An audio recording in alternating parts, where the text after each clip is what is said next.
The ascendant is directed to the O aspect of H in M H-Rho 52. The indications herein are certainly somewhat inadequate, for although at birth the A is Adro O Ad, it is elevated above Gi, and 4% holds the midheaven in the ocean sign O, Cancer, while 9 safeguards the ascendant by its proximity to and rulership of that point. The AA, it is true, has an approximate 4 aspect of H, but it also has percent of Y, and this latter planet is essentially an accidentally dignified TC in regard to both its zodiacal and mundane positions.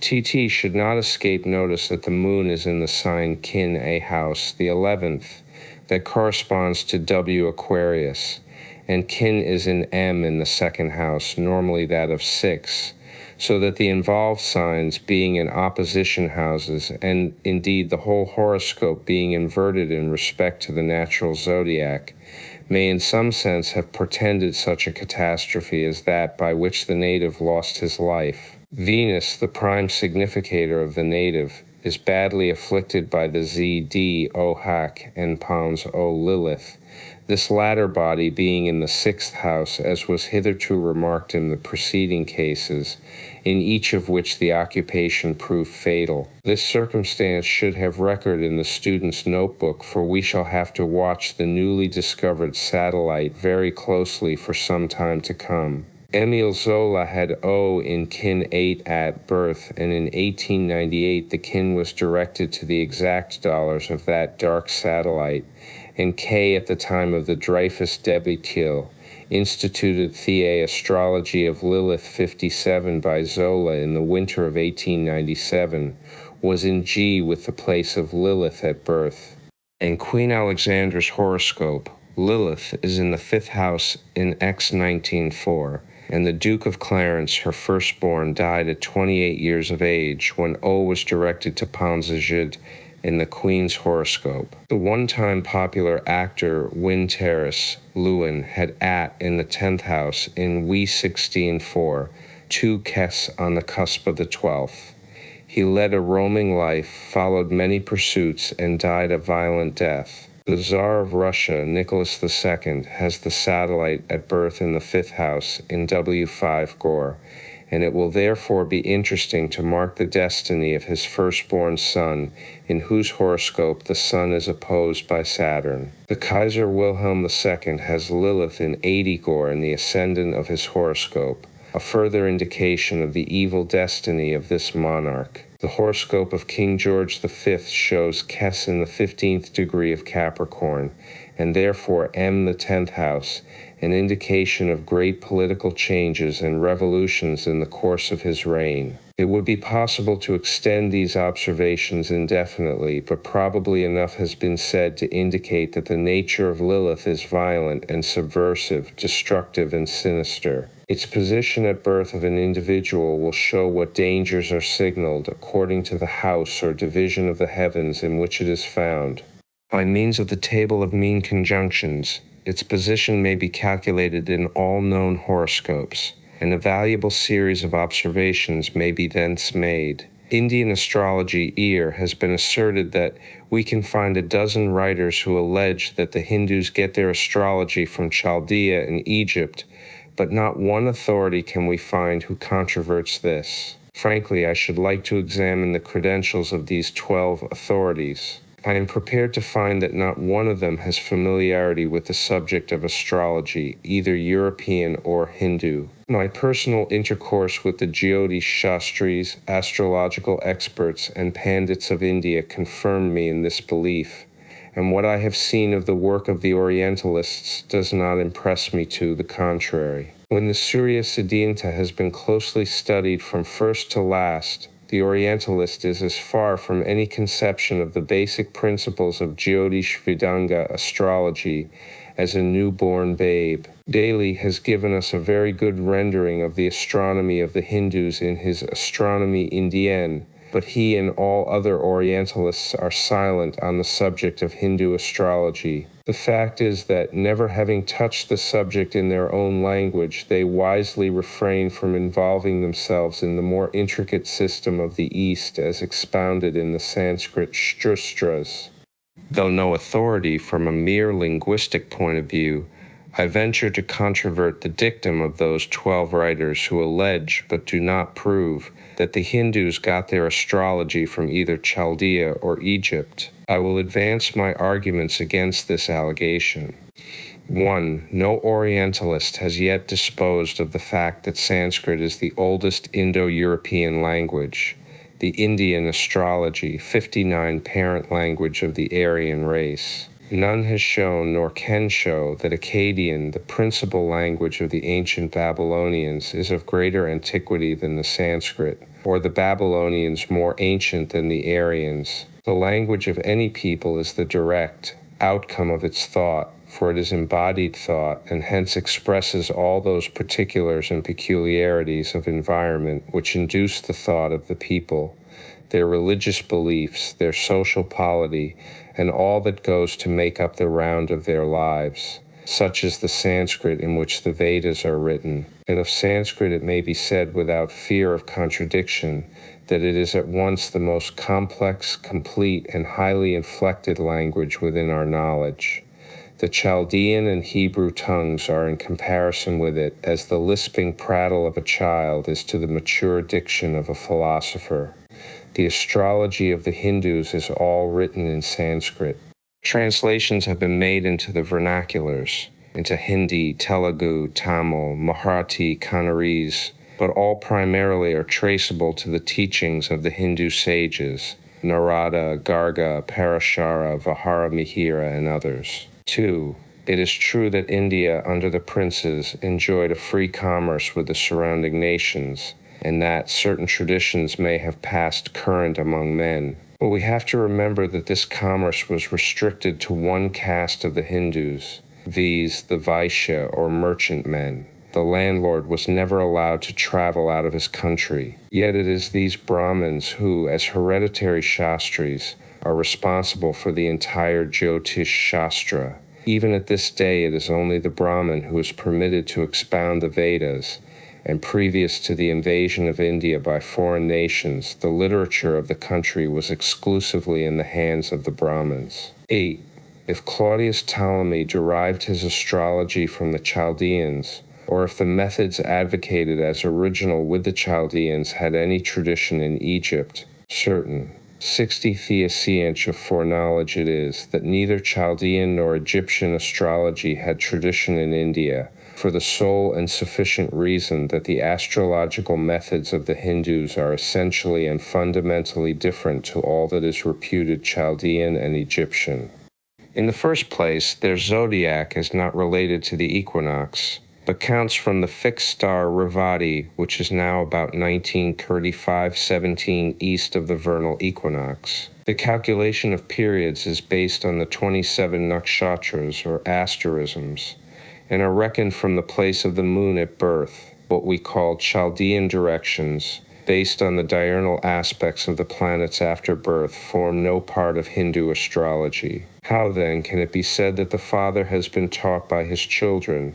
It must not be thought that because the Hindus do not relate their zodiac to the equinox, they were ignorant of those considerations which determine our Western methods. They were apparently well informed concerning the precession of the equinoxes and solstices, and the proper motion of the stars. They knew how to make fairly accurate observations, and did not neglect the study of astronomy. The Kalasankalita tables show this to be the case. In Varaha Mihira's work entitled Brihat Samhita, there is a passage which not only determines the date of that writer, but also that of Parashara, whom he quotes. Mihira says, "The summer solstice is now in the first point of Katakam, and the winter solstice in Makaram, but the summer solstice was at one time in the middle of Aslesha according to former writers. Katakam is the constellation of Cancer, Makaram is Capricornus, Aslesha is Leo. From this we learn that the constellation of Aries corresponded with the sign Aries when Mihira wrote his treatise on astrology, viz. In the year AD 498, and also that observations Mr. B. Suryanaran Rao makes the Ayanamsha 21-4447. I have used the epoch KY 3600 as given in the Kala Sankalita tables. Precession 40 years per annum as an Indian astrology and had been made over 2,000 years before that date when Taurus was an equinoctial and Leo a solstitial constellation. The two zodiacs are distinguished by the Hindus by the names of Sayana and Nuryana, that which has motion and that which has none. It is well known that at the beginning of the year the worship of Maya under the figure of the bull Apis was performed by the Egyptians in the month of May in honor of the sun's entry into the constellation Taurus, the solar disk between the bull's horns being emblematic of the astronomical fact. The Hebrews must have witnessed this ceremony during their captivity in Egypt, since they sought to perpetuate the custom and the worship of the golden calf after their exodus. The incident is in accord with the astronomical fact, for the sun came to the equinoctial point in the constellation Taurus during the period of the captivity. It is evident, however, that the celebration continued with the Egyptians after the equinoctial point had left Taurus and had passed into Aries for Moses, who was learned in all the lore and language of the Egyptians, put the Hebrews straight in this matter by instituting the Pesach transit, or Passover, to coincide with the true equinox. He prohibited the worship of the bull and instituted the symbolism of the ram. The equinox had precessed from Taurus into Aries 170 years before the Exodus. Before the pharaohs there were the Hyksos, or shepherd kings, and before the Hyksos in Egypt there were the former writers on astrology in India referred to by Mihira. This carries us back to close upon 2700 BO, at which time we find the Hindus already in possession of an astronomy and astrology, to writings upon which Mihira constantly refers. The Sanskrit Kajan or Palmyra book is more ancient than the hieratic papyrus of Egypt. So far as the tile records of Assyria go, they do not approach the antiquity of the Hindu Shastras. NI 62, The Science of Foreknowledge. Mr. Wilde has labored to show that the day for a year method of directing was in vogue among the Chaldeans, and hence with the Babylonians. This may well be, seeing that Daniel, the chief astrologer at the court of Nabokolassar Nebuchadnezzar, declared that in the first year of the reign of Darius, king over Chaldea, he understood by books the number of the years of desolation prophesied by Jeremiah. And we find him making use of a period of 70 weeks to indicate a period of 490 years, TC 70 by 7 = 490 days.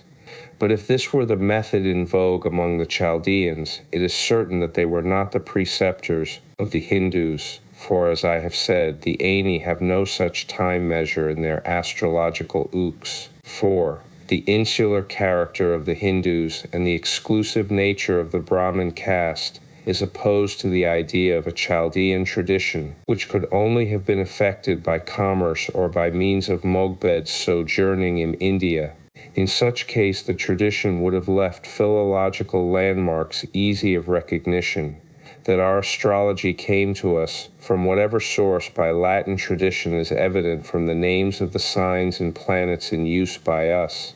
In the same manner, had the Babylonians communicated astrology to the Hindus, the names would have been received by the latter along with the tradition. Where are the landmarks? Professor Max Muller takes the contrary view in his famous derivation. Deva Pitar, Itar, Deo Pitar, Sanskrit. Zeus Pater, Greek. Deus Pater, Latin. Jupiter, English.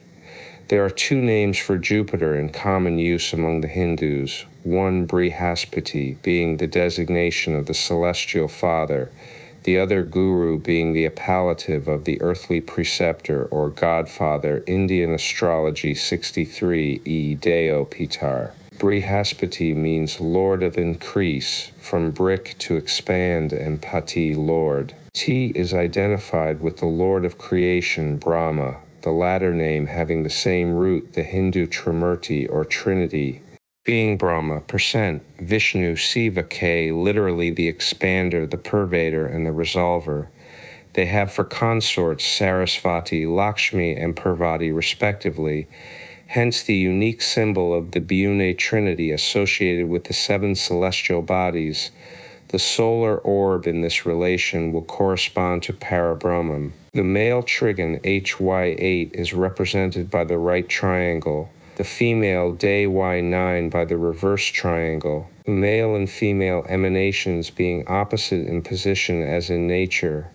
For observe and X, the signs of X are opposed to Visi and NP, the signs of Visi, R and N, the signs of G are opposed to Visi and G, the signs of Venus, Ite. The opposition being that due to polarity or equal is 64, the science of foreknowledge, Briam. The 27 asterisms constituting the Hindu zodiac take their names from the principal star in each of them. These stars bear Sanskrit names, not Chaldean. The astronomy of the Hindus, like their astrology, is original with themselves.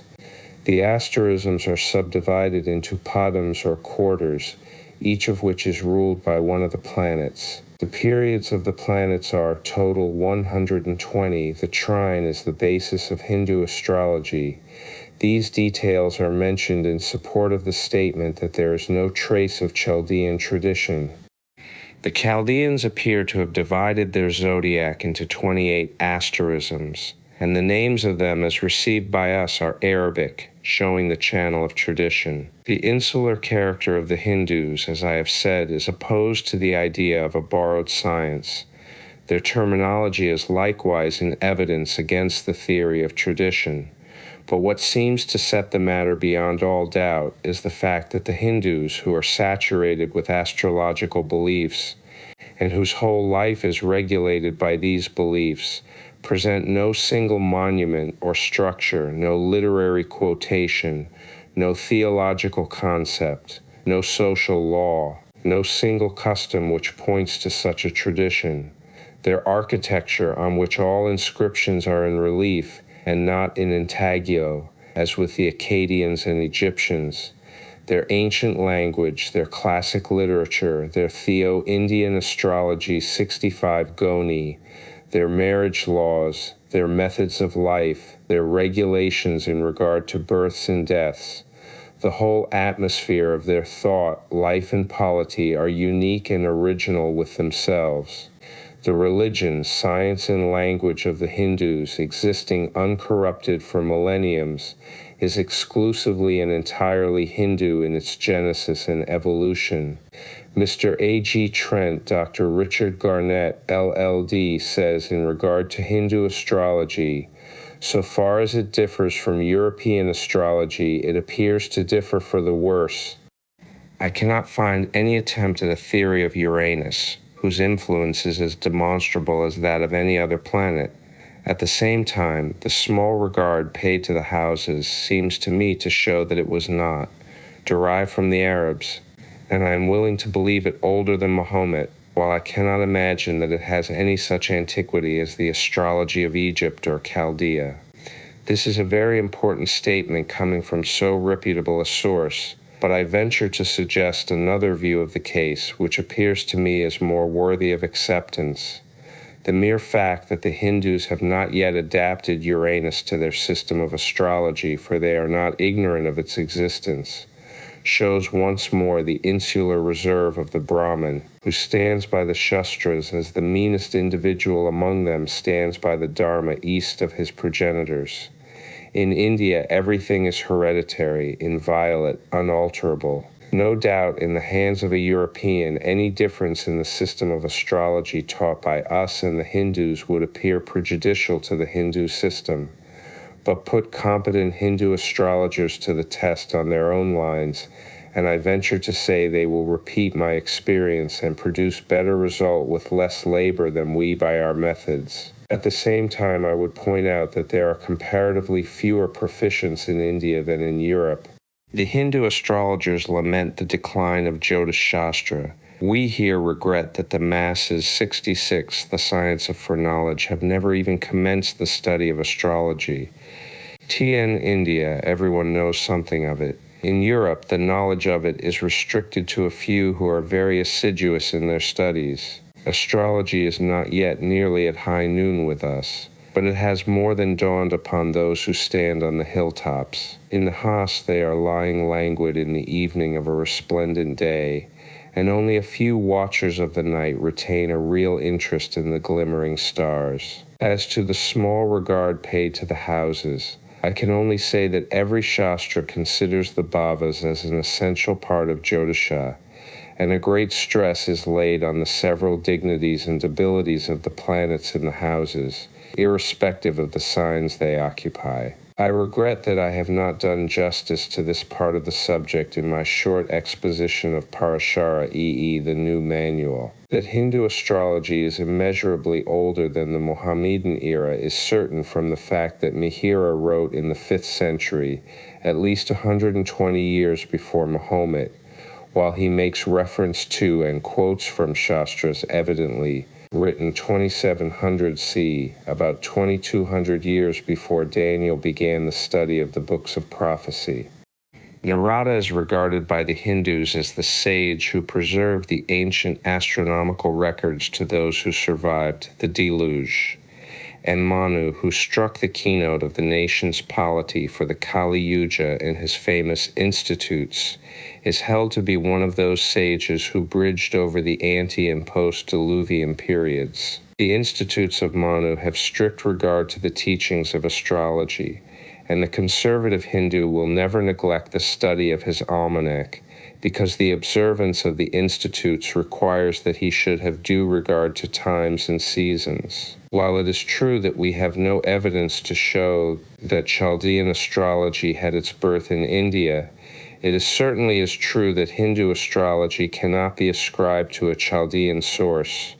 The horoscopes in the Ramayana not only enable us to fix the date of Indian astrology 67, that great epic, but also constitute internal evidence of its historical verity. Above all, they prove the great antiquity of Hindu astrology, showing its existence in the peninsula fully 2,000 years before the period ascribed to the Chaldeans. The statement that the Hindus compute horoscopes incorrectly is quite false. They calculate the Lagna Sputum, or rising degree, with great accuracy, and the planets' places are also properly determined in their Panchagamas. But the failings of the professor must not be laid to the charge of the science, else an equal indictment will dispose of European science forthwith. This I know, the Hindus have records of the influence of every 6 of the zodiac. European astrology has not as yet more than barely delineated the nature and influence of the 12 signs.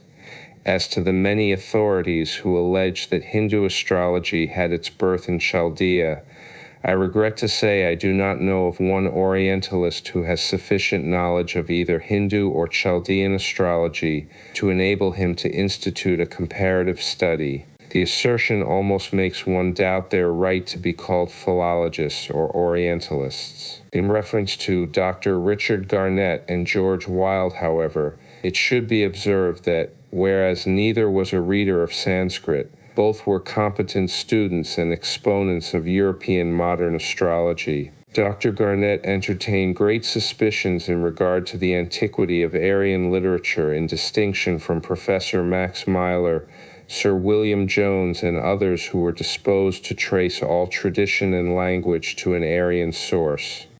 Mr. Wilde, on the other hand, had conceived an idea that Chaldea was the birthplace of astronomy and astrology, and even went so far as to call well-known modern methods by the name of Chaldean astrology. Sparse references to astronomical facts to be found in the Akkadian and Assyrian records were for him evidences of a complex system of astrology having been current among them. I think it highly 68, the science of foreknowledge, probable that such a system existed, but we have no evidence of it, still less that it had the least influence over the astrology of the Hindus. From my general statement of the Orientalist position in regard to astrology, it was to be expected that the supposed evidences of a Chaldean or an Egyptian origin of astrology would resolve themselves into a series of unsupported assertions. An authoritative statement can only emanate from one who has made astrology a study. One had only to refer to the star texts of the Bible to see their linguistic study does not suffice for correct interpretation of passages of a technical nature. Reference to an article entitled The Two Gates, which I contributed to the astrological journal Coming Events, will show the familiar use of the word gate as referring to a point of ingress. The Book of Judges had received scholarly translation centuries before the gates of Gaza were recognized as the sign Capricorn, or Hebron as the sign Cancer, or yet Samson as the solar body Shemeshon, and Delilah as the moon. In the translation of the Book of Job, there are many fancied references to stars where none are intended, and the successional rising of the signs under the name of Mazaroth, Laius, troubled many a commentator. So in reference to the origin of Hindu astrology, a mere knowledge of Sanskrit does not suffice. The abundant literature of Hindu astrology requires a technical knowledge for its adequate translation. It is true that the Greeks were in a state of rude barbarism while the Egyptians were pursuing an advanced study of astronomy. It is also true that the modern Parsis in India are followers of Zoroaster. But whereas the Hindus have an extensive astronomical literature in the classic Sanskrit, no such record lies to the credit of the Parsis. The statement by the late Mr. George Wilde that the Indians have some ancient writings of no date is a very unscholarly remark, more particularly when the tablets of Sargon the Worst are set in Indian Astrology 69 contrast, as if bearing an authentic date. The only means we have of judging in the matter is by the internal evidences. Had the Hindus borrowed their astronomy from Chaldea or Egypt or Greece, they would have preserved the landmarks. There would be evidences of tradition. For just as we know that the Saxons were vassals of their Norman conquerors from the contrast of such words as cow, sax, beef, norm, deer, sax, venison, norm, sheep, sax, mutton, norm, eat, and just as we have trace of the Latin tradition in language of our day, as in fact we localize the Hebrews and know them to have been a nomadic race from the letters of their alphabet, so we know that the Hindus have no astronomical tradition from Greek or Egyptian. In the naming of the celestial bodies and the asterisms, everything is original, insular, local. Mr. Wilde himself advanced a statement which goes far to prove it. In none of the old Indian writings is any account to be found of the computation of horoscopes by oblique ascension. It has already been shown that the Hindus fix the rising sign and count therefrom, giving to each succeeding sign Rast, dominion over a whole house, Bhuva. Bailey states that the first tables possessed by the Indians only date back to 892 SC. This was the year of the commencement of the Kali Yuga, which opened with the entry of Khentu to the constellation Mesham Aries in the month of February. 70. The science of foreknowledge play of chance that in all these three countries, Chaldea, China, and India, each in a different spot but in an identical pole or same latitude, the observations and calculations of the duration of the longest day should be the same, strikes me as being the most puerile thing ever penned by a professed Orientalist. If the countries named are in the same latitude, it would only be strange if observations and calculations as to the length of the day at summer solstice should not be the same. Certainly Chaldea, China, and the Aryan country all have common latitude between the Tropi of Cancer and 80 Gro N, and it was in this territory of India that the ancient records were made. A careful survey of the passages quoted by Mr. Wilde reveal no evidence whatever that Hindu astrology had its origin in Chaldea. They do indeed show the antiquity of astronomical records in all the countries named, But there the matter ends, and the evidences of tradition are nil. The evidence of authority, Sinur writing the foregoing defense of Hindu astrology, I have had opportunity for a somewhat close study of the work on Sanskrit literature by Arthur A. MacDonell, M.A., Ph.D., and a most absorbing study it has been. I am grateful that my attention was called to the work.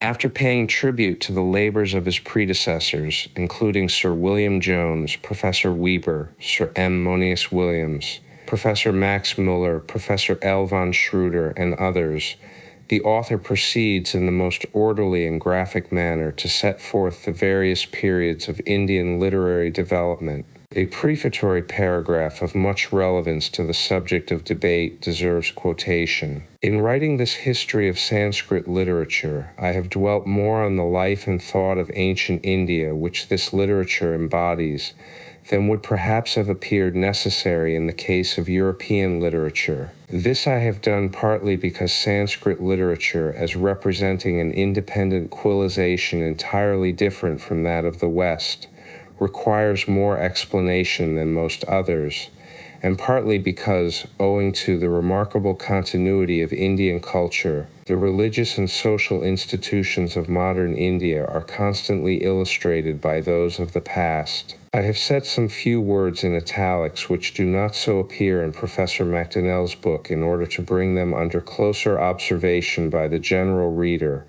for they show, in connection with the tenor of the whole work, that the insular character of the Hindu is responsible for the preservation of the Vedic 72, the science of foreknowledge language, in almost its pristine purity at the present day.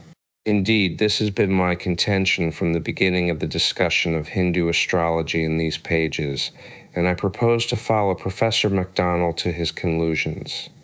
Among all the ancient literatures, he says, that of India is, moreover, undoubtedly an intrinsic value and aesthetic merit second only to that of Greece. Its earliest period, being much older than any product of Greek literature, presents a more primitive form of belief, and therefore gives a clearer picture of the development of religious ideas than any other literary monument of the world. Although it has touched excellence in most of its branches, Sanskrit literature has mainly achieved greatness in religion and philosophy. The importance of ancient Indian literature as a whole largely consists in TTA's originality. Naturally isolated by its gigantic mountain barrier in the north, the Indian peninsula has ever since the Aryan invasion formed a world apart, over which a unique form of African civilization rapidly spread, and has ever since prevailed. When the Greeks, towards the end of the 4th century BC, invaded the Northwest, the Indians had fully worked out a national culture of their own, unaffected by foreign influences. Persians, Greeks, Scythians, and Mohammedans, the development of the life and literature of the Indo-Aryan race remained practically unchecked and unmodified from without down to the era of British occupation.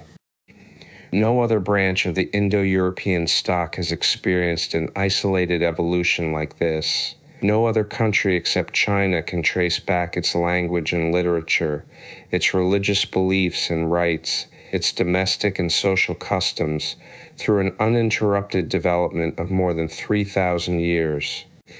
Professor MacDonell gives some striking illustrations of this conservative characteristic of the Aryans. He points out that Sanskrit is still the language of the EAE evidence of authority 73 cultured, spoken as it was centuries before our era. TT is still used for literary purposes, and manuscripts are copied, maugre the advantages of printing. The Vedas are learned by heart today just as before the invasion of Alexander, and could even now be restored from the lips of religious teachers if every manuscript or printed copy of them were destroyed. The religion is the same, the social customs remain unaltered. In various branches of scientific literature, in phonetics, grammar, mathematics, astronomy, medicine, and law, the Indians also achieved notable results. In some of these subjects, their attainments are indeed far in advance of what was accomplished by the Greeks. our attention is riveted by the statement that history is the one weak spot in Indian literature. It is, in fact, non-existent. Professor MacDonald attributes this feature of Indian literature partly to the fact that as early India made no history, it had no occasion to write any, and partly to the doctrine of quietism advocated by the Brahmins, whereby the externals of life became of small interest. The controversy on the antiquity of the Vedas is of vital interest, but Professor Jacobs grounds his statement that the Vedas are traceable to at least 4000 BAO on astronomical calculations connected with a change in the beginning of the seasons. But MacDonald thinks the whole estimate to be invalidated by the assumption of a doubtful meaning in a video word which forms the starting point of the theory. Nevertheless, there is something to be said for this line of argument, as we shall see. Meanwhile, says our author, we must rest content with the certainty that Vedic literature, in any case, is of considerably higher antiquity than that of Greece. Dr. Buhler is cited as authority for the statement that the script of India was of Semitic or Phoenician origin, and dates back to the 9th century BC. But when it is known that the native learning has always 74 the science of foreknowledge been, and is still largely traditional and oral, this fact scarcely affects the ground under survey, for, as MacDonald truly says, the sacred scriptures as well as the sciences can only be acquired from the lips of a teacher, not from a manuscript. And as only memorial knowledge is accounted of value, writing and manuscripts are rarely mentioned. This peculiar practice of the Aryans shows that the beginnings of Indian poetry and science go back to a time when writing was unknown. The inference is that writing could have been long in use before it came to be mentioned. I cannot here follow Professor MacDonald through his fascinating study of the various periods of Indian literature, neither is it essential to the purpose of this review.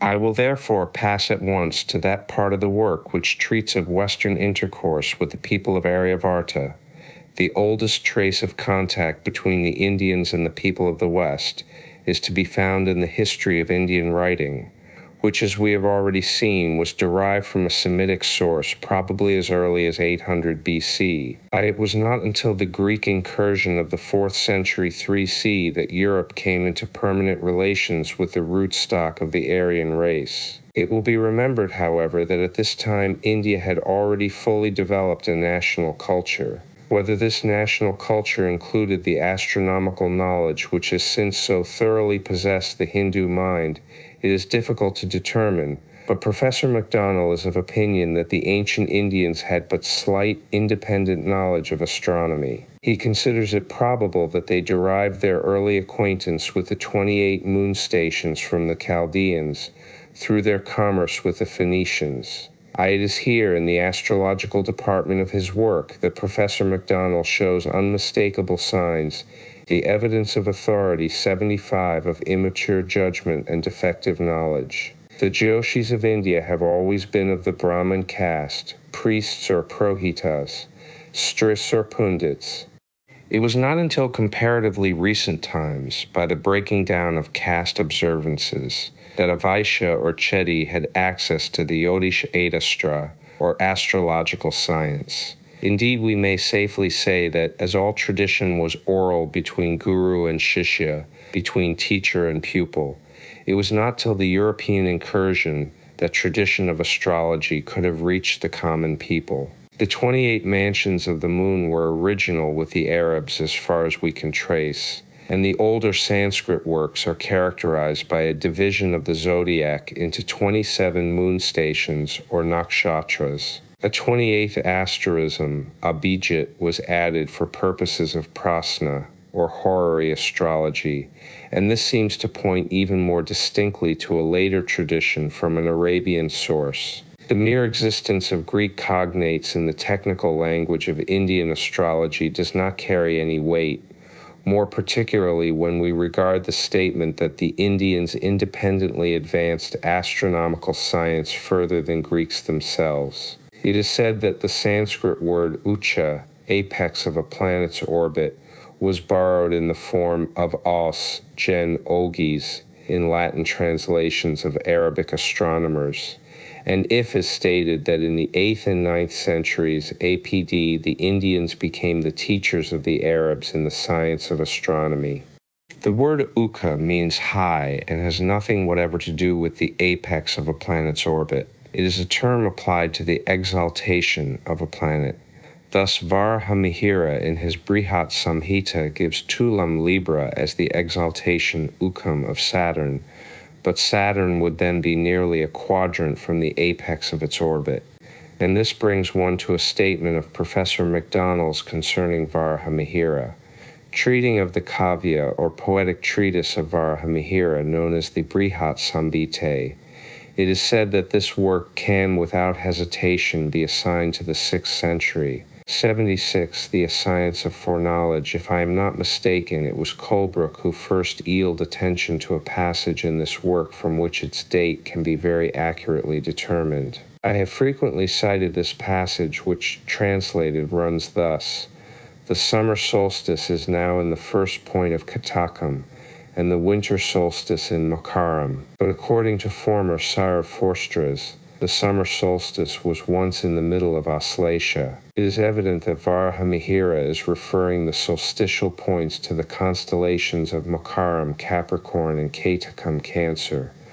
For he, in common with other Indian astrologers, based his system of Jyotisha upon the Nirayana, or natural zodiac. In the appendix to the work of Professor McDonnell, it is said that the astronomer began his calculations about AD 505 and, according to one of his commentators, died in AD 587. Presuming his work to have begun at the early age of 15 years, he would, by this reckoning, have attained the uncommon age of 97 years. The calculations from the Surya Siddhanta, made by the author of the Kala Sankalita, point to the epoch KY 3600 as that when the vernal equinox coincided with the first point of Aries, or in other words, when Katakam was coincident with the summer solstice and Makaram with the winter solstice. Colebrooke has shown, and it is universally conceded, that the Kali Yuga began in February 31st 023 Dupshu, so that KY 8600 AP 498, which we must take as the approximate date of the Brihat Samhita. This so nearly corresponds to the actual difference of the equinox and the beginning of the Hindu astronomical year at the present day as to leave no doubt that Varahamihira lived at the end of the 5th century when this observation was made. We are told that in algebra they, the Indians, attained an eminence far exceeding anything ever achieved by the Greeks. Summing up these statements concerning the history, the evidence of authority 17 of the Hindus as revealed in their classic language, it appears that they have evolved an independent civilization and a culture of remarkable continuity. E2. Its literature is much older than any produit of Greek literature, and its importance largely consists in its originality. 8. The earliest contact of the Indians with the West was through a Semitic channel. 4. When the Greeks invaded the Northwest towards the end of the 4th century BO, the Indians had already fully worked out a national culture of their own, unaffected by foreign influences, a development which has remained unchecked and unmodified down to the era of the British occupation. 5. The perpetual custom of oral teaching among the Aryans warrants the statement that the beginning of Indian poetry and science goes back to a time when writing was unknown, and it therefore follows that if the art of writing was of Semitic origin in the 9th century BC, as stated by Professor McDonnell, the fully worked-out national culture, which was but partially embodied in the Siddhantas, must have been originally self-evolved and inclusive of astronomical learning, to which neither the Phoenicians, nor Arabs, nor Chaldeans, nor Egyptians contributed, and this learning must have been orally transmitted long before it came to be written. It is impossible to reconcile a fully worked-out national culture with the idea that the Surya Siddhanta owes anything whatsoever to foreign tradition. Indeed, Professor McDonnell gives us quite sufficient ground for doubting whether the Yavanas were capable of communicating any mathematical or scientific knowledge which was not already in an advanced condition with the Indians centuries before that knowledge was embodied in the works under review in the history of Sanskrit literature. Mr. B. Suryanarayan Rao is to be commended for 78 The Science of Foreknowledge, his enthusiastic defense of Hindu traditional knowledge and scientific and literary achievements among the Aryans. But a good deal of unnecessary fire is kindled to consume that most combustible of creations, the straw man. Speaking of the attacks made upon the Hindu sciences by Orientalists, and notably the assertion that the Hindus borrowed their astronomy from the Chaldeans, Mr. Suryanarayan Rao reports that a great Orientalist says that the horoscope of Rama is not given in the Ramayana, etc. Now, it was never put forward that either Dr. Richard Garnett or Mr. George Wilde claimed any status among Orientalists. Dr. Garnett distinctly stated that he availed himself of a translation of the Ramayana, but was unsuccessful in finding the horoscope of Rama therein. It was also suggested that his failure herein was due to the voluminous character of the work. Of course, the horoscope is in every copy of the original epic and is no doubt to be found in the translation referred to. One of my correspondents, Mr. N.N. Ghose, barrister at law, gives the exact quotation, viz. Balakendam, Canto Absurdi, verses 8 through 10. With this gentleman, I am quite in agreement as to the extensive and accessible nature of astrological references in the early Sanskrit literature, and also as regards the great and unexplored wealth of astrological writings to be found in India, in contrast with the absolute dearth of Chaldean records of the same nature.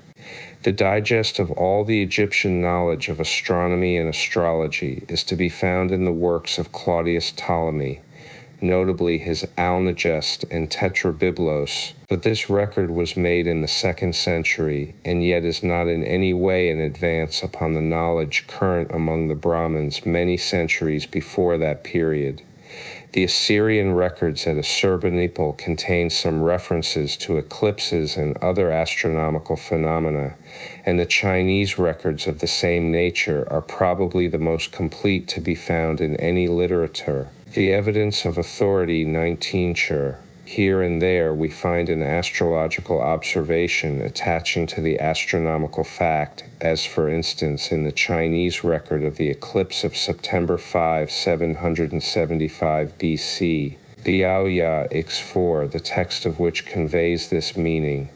In the 10th moon, of which the first day is Sin Mao, the sun was very badly eclipsed. The moon hid herself even as the sun was hidden, and the people of the earth mourned. This lunation foretells suffering, if the people do not amend their ways. The 4 kingdoms are evilly disposed, and do not consult their good. The moon in eclipse is only a common thing, but this eclipse of the sun is very evil. 80th The Science of Foreknowledge, but the bone to begin with. The discussion is not likely to prove of much advantage. On the other hand, the merits of Hindu astrology, of which there is an extensive exposition, are passed over with a disparaging silence, because some wise man of the West has suggested a Chaldean origin. This looks to me like refusing the meat for a sake of holding on to the bone. There is a great deal more evidence for a common ground of origin for both Chinese and Aryan astrology than for any tradition between the Indian and Chaldean. It is worth noting that the Chinese have employed a 60-year cycle in common with the Hindus, giving to each successive year in each cycle a distinctive name. But these cycles were apparently for secular use, since both nations in their astronomical treatises make use of an epoch and era. It may be remarked also that the Chinese and Hindus both commence their era at point midway between the winter solstice and the vernal equinox. As to the horoscope of Rama referred to by Dr. Garnett and located by Mr. Ghose, the following pages will speak more definitely. Horoscope of Rama 2 following horoscope is taken. from the great Indian epic of Ramayana, presumed by Orientalists to have been written in its present form about the 4th century BC, but said to have been an Aryan epic long before the introduction of writing in India, and to have been orally taught and transmitted from the earliest times. The horoscope of Rama affords a most interesting study for the astronomer, and it will be of the highest chronological value to accurately determine the date at which the planets were, by the Indian method of computing, posited in the signs as shown in the figure. Not only have we to calculate the planetary period backward into the dim vistas of the past, but in doing so we have continually to take into account the continual precession of equinoxes down to AP 498, when the Hindu and European zodiacs are presumed to have coincided Brihat Samhita of Varahamihira, and their further precession beyond that epoch. It should be remembered that every race has its 4 yugas or ages called gold, silver, copper, and iron ages, and known to the Hindus vidi Vishnu Purana as Satya, Trita, Dvapara, and Kali yugas respectively.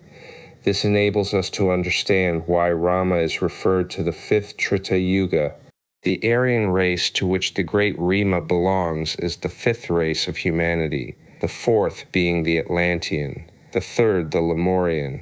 From the Posedikas given in the Ramayana, we know that the sun was in Mesham, Aries constellation, Mars in Makaram Capricornus, Saturn in Tulam Libra, the 81-6-82, the science of foreknowledge, Moon in conjunction with Jupiter in Katakam Cancer, and the node in Danu Sagittarius. The birth took place when the moon was in the asterism of Purnavasu, which extends from 80 Dhru to 98-20 from the first point of the zodiac. The Hindu zodiac begins with the constellation Mesham and the asterism of Aswini, each asterism being 13 Dhru 20 in extent. The position of the first point of Mesham in relation to the equinox is determined by precession. We have already seen that the approximate date of the coincidence of the constellation Aries and the equinox was AD 498, but as the mean precession is only 1 Dhru in 72 years, it is quite possible that this approximation may be somewhat at fault. It would, however, hardly affect the problem before us. The reader is referred to cosmic symbolism equalization of eras for further light on this point. Having regard to the positions of the Sun, Mars, Jupiter, and Saturn in the alleged horoscope of Rama,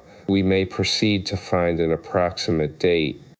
Mars comes to the same relative geocentric position in regard to the Sun about the same date every 79 years, and Jupiter every 12 years, while Saturn requires a period of 30 years. But as Jupiter's period is not evenly contained in that of Saturn, we must double it. Then 2 periods of Saturn will give just 5 of Jupiter. Hence we have the values 79125 or 4,740 years as the period required to accommodate the 4 factors employed. Mercury, whose position is given as Mesham Aries, and Venus, which was in Meenam Pisces, would be included, as would also the moon, which completes a revolution in 28 days. The position of the node, however, is of importance. The difference of the 2 zodiacs, known as Ayan Formsha, increment of motion, is at present about 20 Gror or days, and if this were a modern horoscope, we should look for the node in longitude 260 Gror to 290 Gror, that is between horoscope of Rama 88-720 Gror and VP 10 Gror, in reference to the vernal equinox. The motion of the node in the zodiac being retrograde, we find it in this position between September 1862 and September 1861. But the calculation is further involved by the fact of precession, which in the course of 4,740 years would cause the equinox to pass through more than 2 whole constellations. It is this factor of precession which complicates the problem. But if Rama belongs to the 5th Treta Yuga, he must have been born before 802 SC, for this is the date ascribed to the beginning of the Kali Yuga, and the precession would then amount to about 49 nugs, so that we should find the equinox in about the 11th of Aquarius, or 49 nug west of the place it held at the equinox of AD 4098. In other words, the sun transits the first point of the Hindu zodiac at the present time on April 10. In AD 4098, it passed that point about the time of the equinox, March 21, and in 8102 BO, it passed the same point at the beginning of February. All these observations are pertinent to a just estimate of the date for which Ramus' horoscope is drawn. We know that the sun was in the first part of Misham because the moon was in Purnavasu, which ends in the 4th degree of Katakam, and this constellation was rising when Rama was born. The birth must therefore have been near noon. In The Ramayana, Dasaratha, the father of the hero, is made to say, the sun's entry in Pushya being now come, the Lagna ascendant of Katakam in which Rama was born having begun its ascent, the moon ceased to shine, the sun was darkened by day, Mars, Jupiter, and other planets converging like a cloud of locusts, etc. This refers to an eclipse of the sun in the asterism of Pushya, which occupies the constellation Cancer from 820 Phi to 1640 Phi, and therefore was in the ascendant of Rama's horoscope. The figure of the heavens is here reproduced in terms of the Hindu zodiac, the symbols being used to indicate constellations and not signs. 84, the A Science of Foreknowledge, Bentley, in his Historical View of Hindu Astronomy, Calcutta, 1828, estimates the birth of Rama from the positions of the planets as April 6, 961 3.0. He uses Lalande's tables for the purpose of computation and brings out the results as follows. But Bentley makes a double error in deciding upon this date. He takes the Sayana zodiac, commencing with the vernal equinox, as being that in use with the Hindus, and on this basis brings out an epoch when percent is in Leo instead of S, and Mars in Aquarius instead of Capricorn. Having already decided that Rama was born 961 28.0, Bentley discovers that Pushya was not in Cancer at horoscope of Rama 85 this time, and therefore comes to the amazing conclusion that the beginning of Cancer and that of Pushya coincided when the author of the Ramayana wrote this work, and that he therefore concludes, though erroneously, that they were so in the time of Rama. Hence he deduces that the Ramayana was written in AP 295.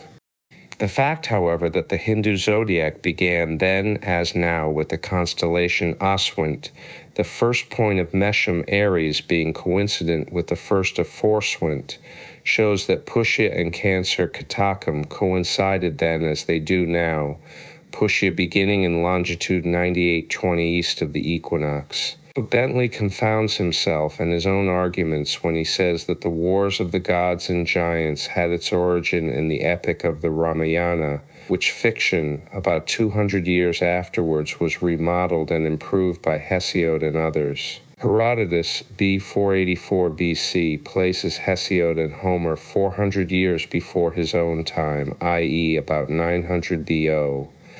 Therefore, according to Bentley, Hesiod in 900 BO borrowed the theme of the War of the Gods and Giants from the Ramayana, which was written in AD 295.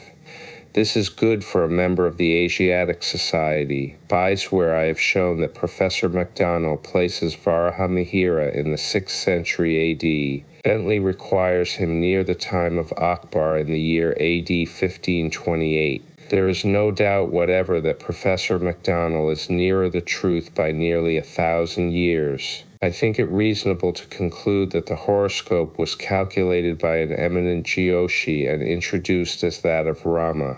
But the question before us is, for what date is the horoscope calculated? For that would at all events give us an accurate idea as to the epoch to which the Jyotish would refer the birth of Rama. One fact, however, is clear from the study of the Ramayana. It does not mention the heroes of 86, the science of foreknowledge astrologically considered. There are abundant elements of distinction in the horoscope.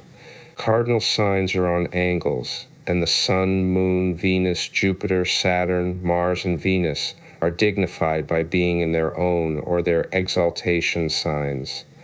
Thus we have the Moon rising in its own sign has the conjunction of Jupiter and the trine of Venus. A grand cross is formed by KD and from cardinal signs and angles. This alone would be adequate astrological indication, horoscope of Rama 87 of fame, apart from other positions of the planets. The horoscope may be purely hypothetical, and it is even possible that the astrologer who is responsible for it may have had no clear idea as to what astronomical date it referred to. Thus it would be possible to place the planets in any given order within the limits of their various geocentric elongations, and assume with perfect certainty that it represents the horoscope of some person born before the year 3102 BO.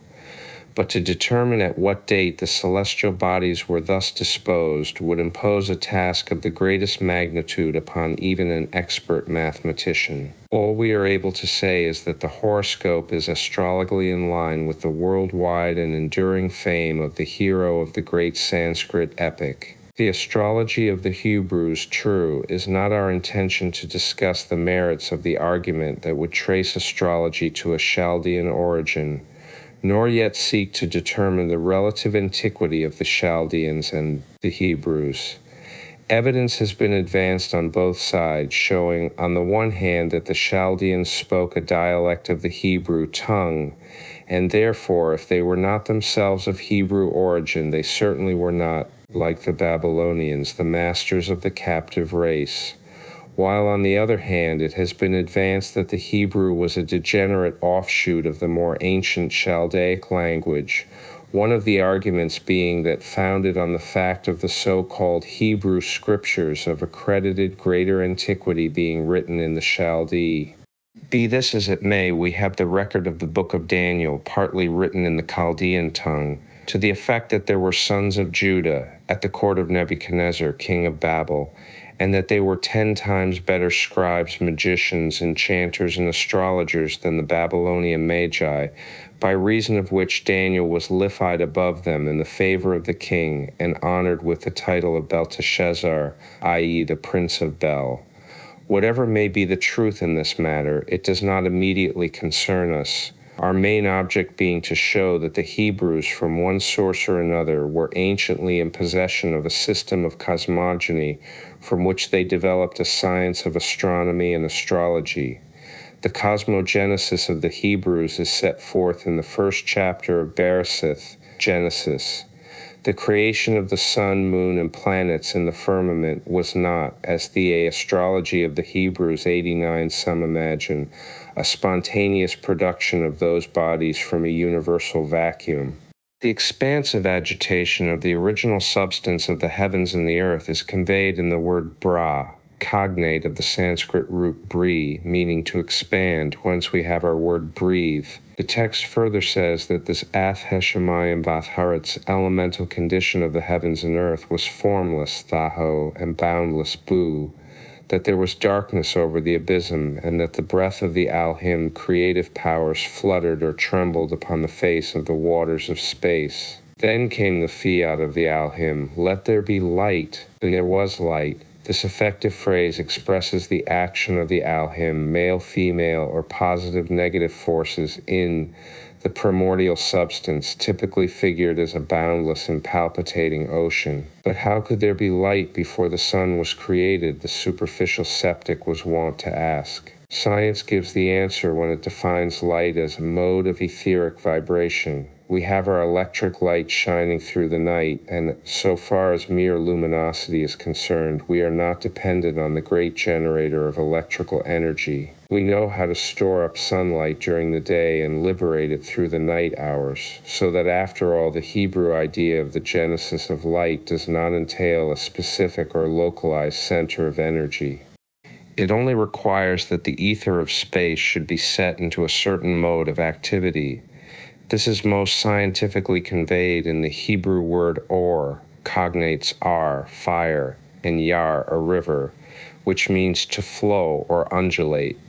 Next came the combination of the elements for the production of fluids and solids, of water and earth, in appropriate centers of space. In effect, a differentiation and specialization of the world stuff. It is at this point that we came upon the record of Hebrew astronomy.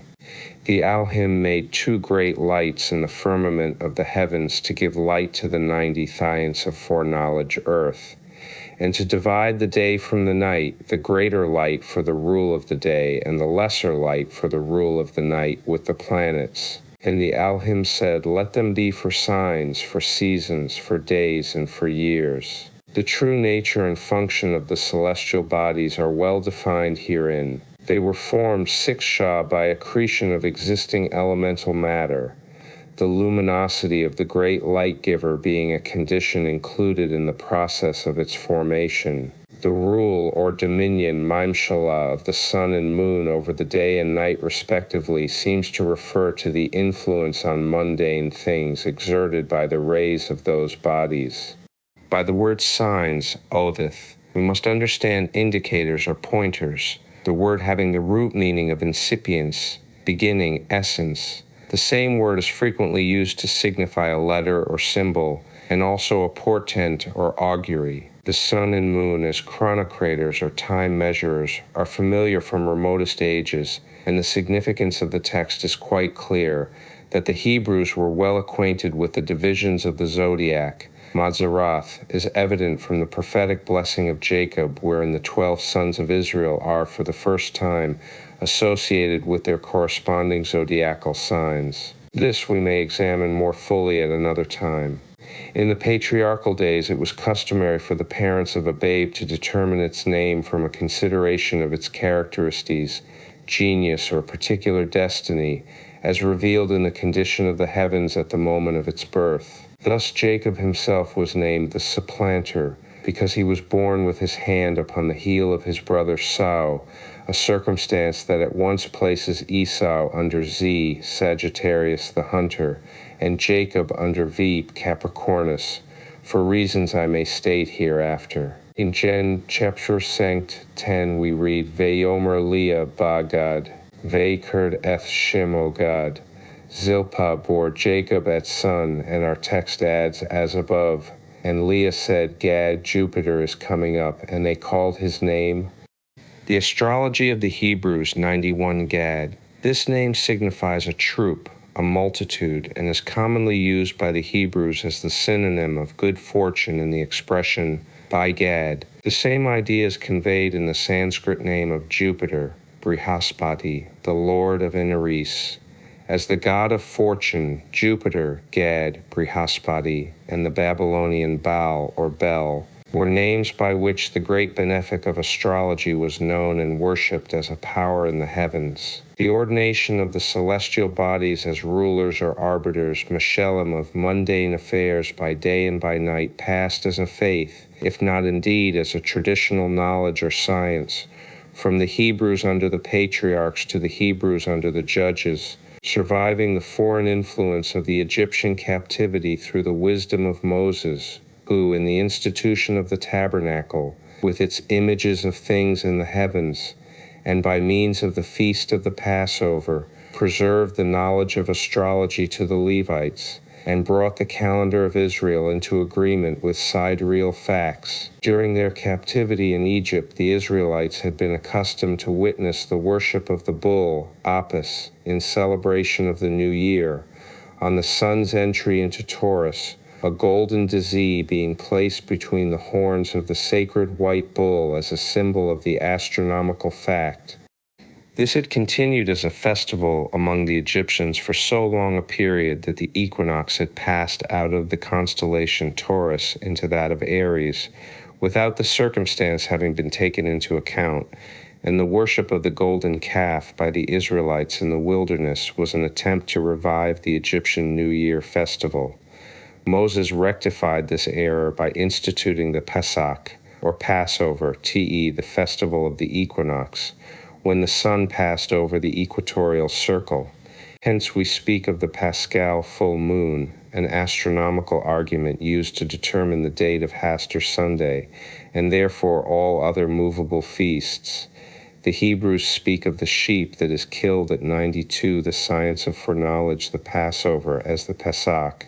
So in Cakron, CXXA 18, Akal Pesach, eat the Passover. This identifies the month Nisan, the first of the Hebrew calendar, with the zodiacal sign Aries, and shows that Hebrew astrology has been accepted as the basis of the religious festivals of the Christian Church. Israel, under the judges, preserved the knowledge of and belief in astrology, and we find evidence of this in the Song of Deborah and Barak, Judge v. 20. Min Shemayim nilechamu, hachokabim Sisera. They fought from the heavens, the planets in their courses fought against Sisera. Planetary action is here cited as a causative power in the fortunes of war.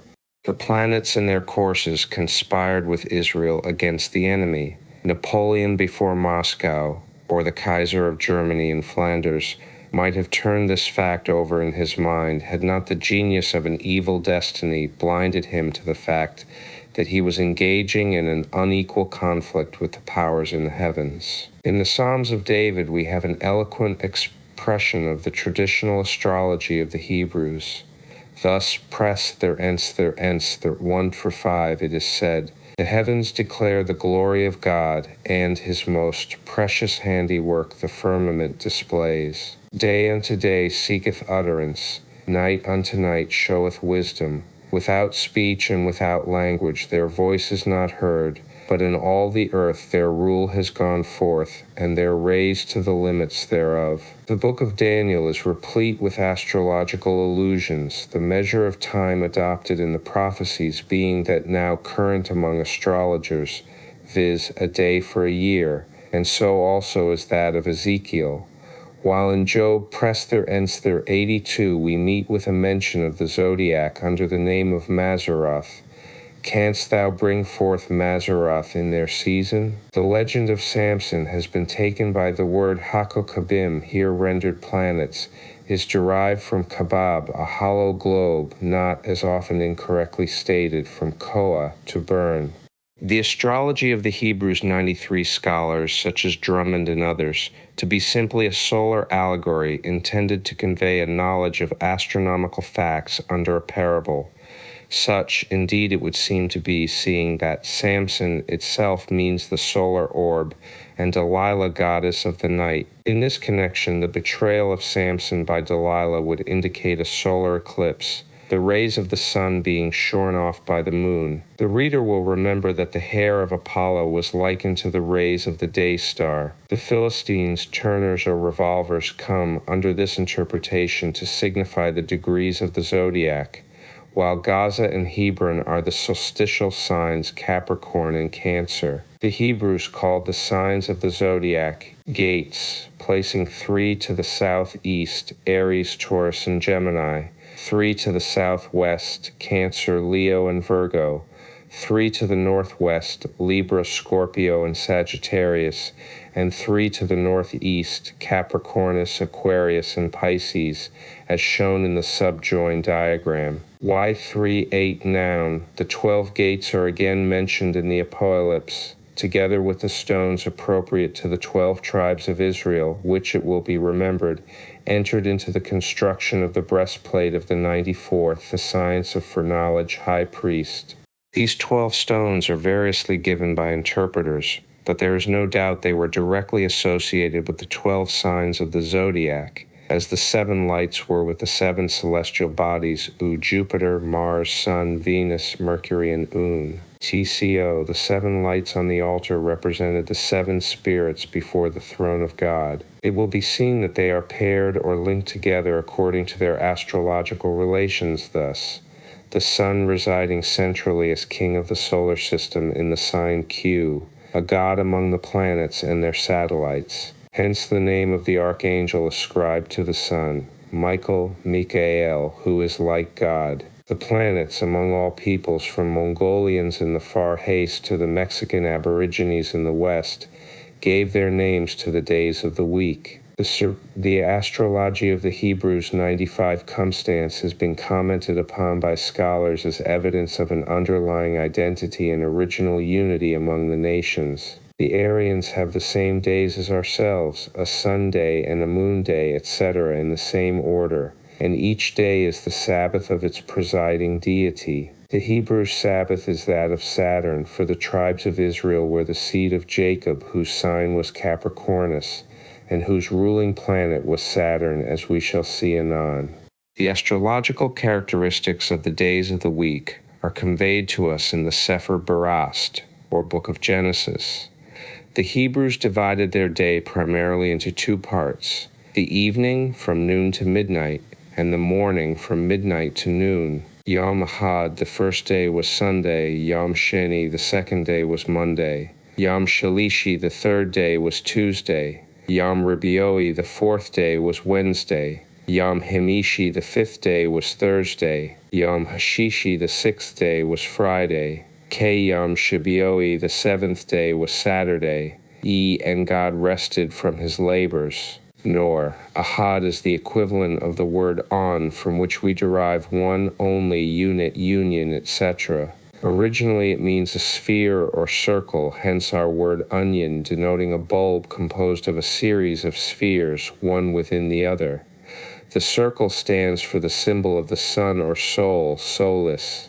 Soul, the one only. Sheni means a second or a witness, and has special reference to the female principle in nature, which, like the lunar orb, is rightly called un secondo sole dentro breviata sfera, a second sun within a shortened sphere. Adam embodied the solar force, Eve the lunar power. The other days of the creation are, in the Hebrew, equally suggestive of the dominant characteristics of the planets severally related to them. The days being thus apportioned to the different planets, the Hebrews further divided them into hours, counting sunrise as the sixth hour, terminating at noon in the day and at midnight in the night. The first hour was governed by the planet which gave its name to the day and was followed by the other planets in their order. Thus, BRNO 96, the science of foreknowledge, sunrise, Ate. The Hebrews believed that each planet had a tutelary deity or spirit, and if we suppose the planets to be inhabited like the earth, with humanity suited to their several stages of evolution, it is reasonable to regard the planetary spirit as the coordinating center of consciousness, representing the mass chord of spiritual activity in the planet's humanity. The En presiding over the several planets were thus named: Jah, the sun ruled by Michael; the moon, Jah,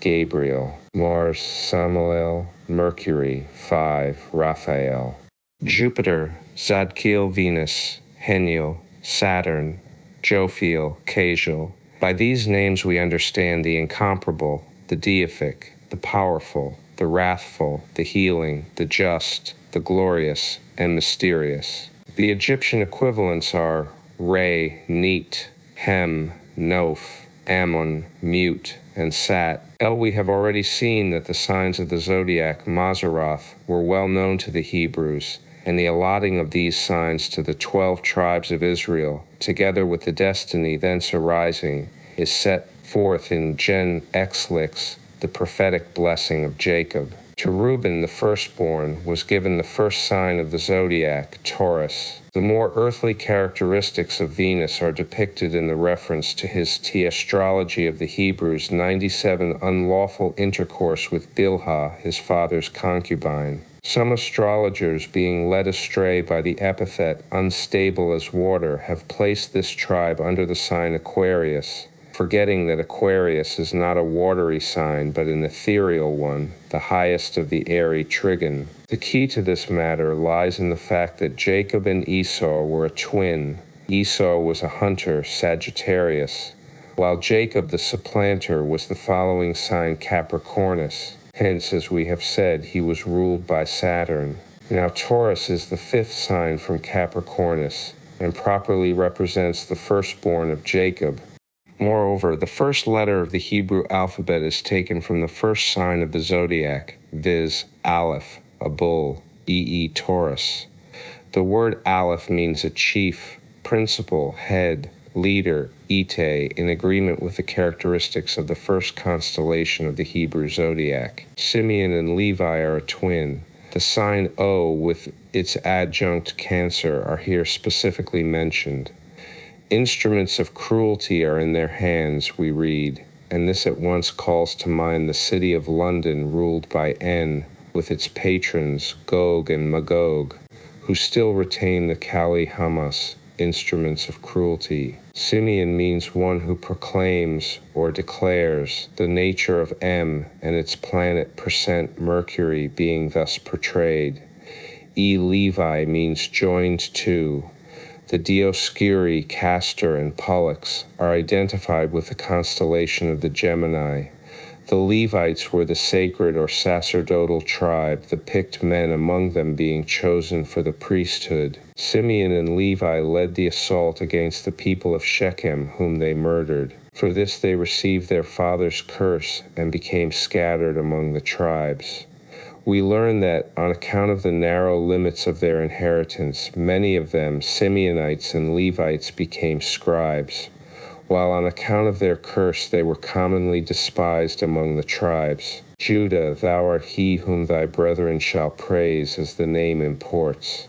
Thy hand shall be Q98. The science of foreknowledge upon the neck of thine enemies recalls the well-known monument of the lion setting his paw upon the snake's head, a type of the lion of the tribe of Judah overcoming death. Judah, as Leo, is further localized in the heavens by the statement, "The scepter shall not depart from Judah, nor the lawgiver from between his feet, until Shiloh shall arise, and unto him shall the gathering of the people be." The arising of Shiloh has reference to the star in Scorpio, which goes by the name of Shula, at the rising of which star Leo drops from the meridian, together with Cepheus and his scepter. Reference to the celestial globe will make this fact apparent to the reader. It is worthy of remark that the royal arms of England comprise Leo, the lion, Sagittarius, the unicorn, the country itself being under the dominion of the martial sign Aries, thus embracing the complete fiery trigon T. Q. Zebulon is Virgo, the haven of ships, the name coming from the root Zebul, a haven. They had their coast or limits near to Sidonia, as the text says, for their possessions lay between the Sea of Galilee and the Mediterranean. They were great fishers and enriched themselves by their commerce. In the region of the constellation Virgo will be found that of the Argos, or ship. Hence the saying, a haven for ships. Issachar is described as an ass bending between two burdens and a servant of tribute. These are the characteristics of the sign Libra, the balance, a beam between two scales, a symbol of justice. The judge Tola may be mentioned as the most notable of this inconspicuous tribe. The name comes from Tela, to weigh, and is the equivalent to the Sanskrit Tula, the name of the sign Libra, the balance. Hence we may derive such measures of quantity as a toil, a tale, a till, a tally, ite. Dan shall judge his people as one of the tribes of Israel. Dan means knowledge or wisdom, and is a Gil Ecepeeat. The astrology of the Hebrews 99 used to signify judgment, hence the name Daniel. A Daniel come to judgment. Jordan, which separates the wilderness from the Holy Land, gets its name from Yar, a river, and Dan, knowledge, and it symbolizes the state of vastation or purgatory between this world and the next. Dan is a snake in the way, a serpent in the path, that biteth the horse heels, so that the rider falleth backward. This is a parallel of the prophecy concerning the serpent in Adam, of whom it is said, "Thou shalt bruise his head, but he shall bruise thy heel," and is preserved to us in emblem by the figure of St. George and the dragon on the standard coin of the realm. The scorpion, serpent, dragon, snake, hydra, and eagle are all related to this constellation Scorpionis, and will be found in juxtaposition on the celestial globe. The serpent is sometimes used as denoting wisdom, sometimes deception, and also both life and death. The name Dan, a judge, is a cognate of the Hindi word dana, to know. The Danites of Laish were noted for their dark knowledge. In the Evening News of March 23, 1900, the following statements were made. Monday, April 28th will be the Feast of St. George, patron of England. English soldiers deserve a national tribute, and April 28 is the day to pay it, for St. George is a soldier saint. He was an officer in the Roman army and lost his land in the persecution of Diocletian about AN 808. The Order of the Garter is founded in his honor, and so late as 1614 it was the custom to wear blue coats on St. George's Day in imitation of the blue mantle of the Garter. In old days, England fought under the banner of St. George, and according to Shakespeare, Henry V led the attack on Harfleur to the battle cry of God for Harry, England, and St. George. By a glorious coincidence, St. George's Day is also the anniversary of the birth and death of Shakespeare. 100. The science of foreknowledge without desiring to unnecessarily disturb the historical associations referred to in the above extracts. We would remark that St. George is one of the ancient Masonic landmarks of the calendar, and is derived from Geo-Ergon, from the entry of the solar orb into Taurus, the agricultural sign represented by the ox. We all know the legend of St. George and the dragon, and of Bel and the dragon. Bel, or Baal, is the solar orb. The word means strong, and is cognate with the Sanskrit Bali of the same meaning. The bull or ox is a symbol of strength, and in the Hebrew the word Aleph, bull, is the name of the first letter of the alphabet, the sign 6 being the first of the Hebrew and Egyptian zodiacs, and is synonymous with the words chief, leader, foremost, highest. The word Alp signifies a high place and is the name given to a mountain. Hercules is also a symbol of strength, and his conflict with the Hydra is a parallel of that of St. George with the dragon, for both these represent the solar influence in Taurus in conflict with the opposing sign influence of Draco, Serpentarius, Scorpio. The statement that the Feast of St. George coincides with the birth and death anniversary of Shakespeare is a Elanderic error. St. George is identified with April 23, it is true, but Shakespeare's birth took place on a day which corresponds to May 4, the solar equivalent for April 23, 8.8. The coincidence, therefore, only arises from the fallacious system of putting new wine into old bottles, a practice every astronomical student must beware of. Gad may mean a troop or good fortune. In the original, there is a peculiar play upon the root word thus, Gad gedud igudnu vehwa yeget dikeb. This reiteration of the word signifying a troop of horsemen emphasizes the identity of the tribe with the sign Sagittarius, the armed horsemen, ruled by the planet Jupiter, the star of good fortune, or Gad. Asher means blessed. Out of Asher, the oil of the astrology of the Hebrews 101, his food shall come, and he shall yield the fare of a king. The dignities of the sign Capricornus as the chief of the earthly trigon are here set forth.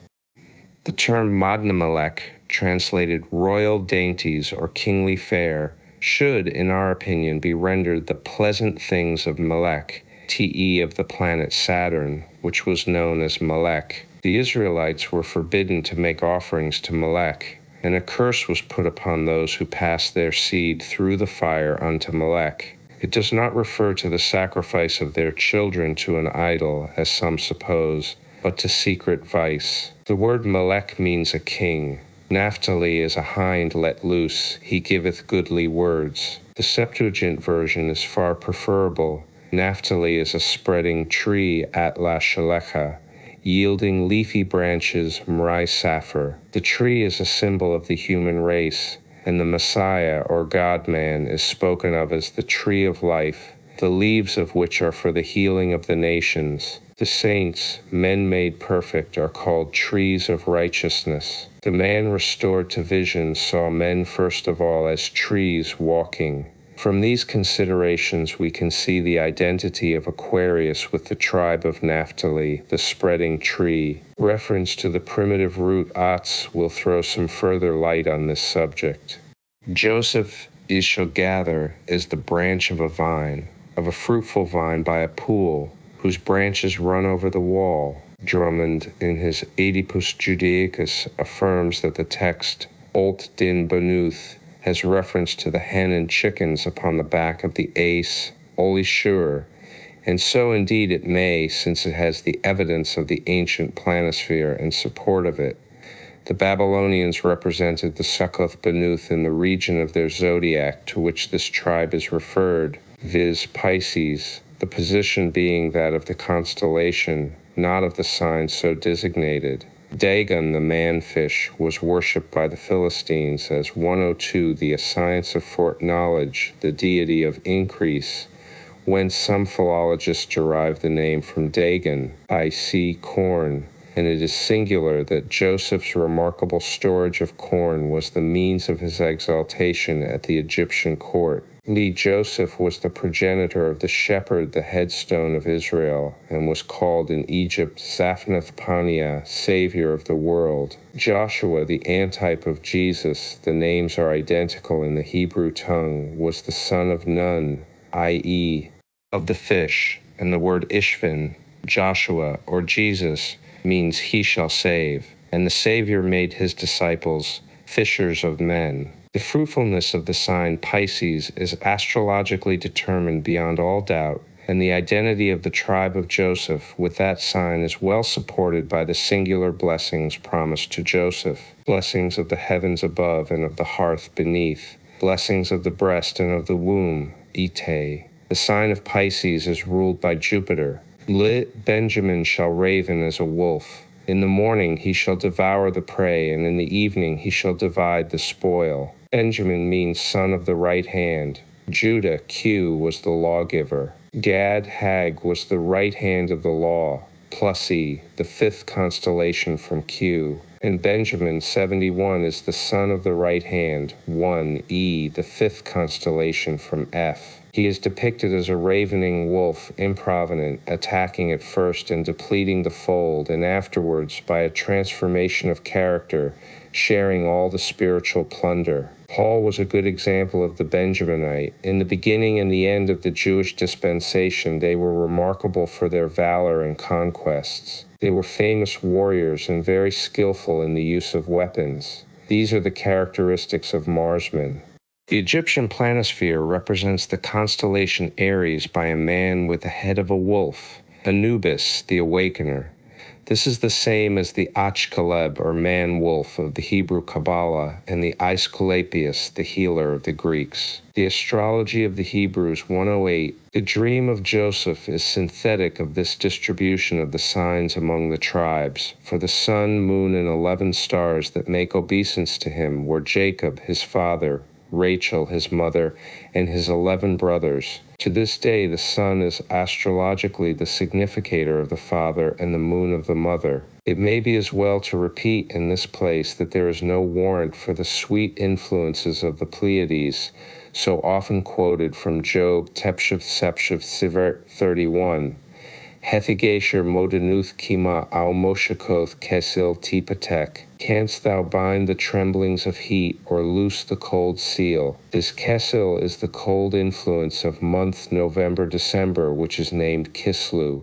In Brown's Dictionary of the Bible, we read that the Pleiades appear at the end of March, being in the neck of Taurus. Hence he speaks of the fresh winds and warmth which attend their rise.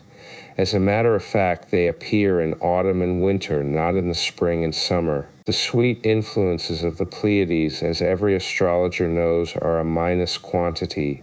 The Star of Bethlehem, for many generations prior to the beginning of the Christian era, there was current in the East a tradition which promised the advent of a Messiah, one who should rule the world as a King of Kings, and we should be born of the tribe of Judah. Isaiah the prophet in the 8th century BAA and Micah about the same time had specifically predicted the birth of such a ruler.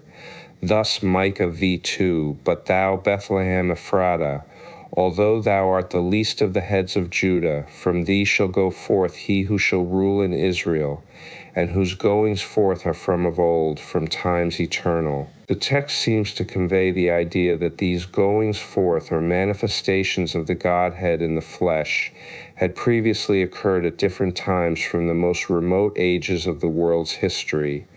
One is impelled to recall the mysterious figure of Melchizedek, King of Righteousness, who without father and without mother, having neither beginning of days nor end of life, yet walked the earth in the similitude of the Son of God, and talked with Abraham.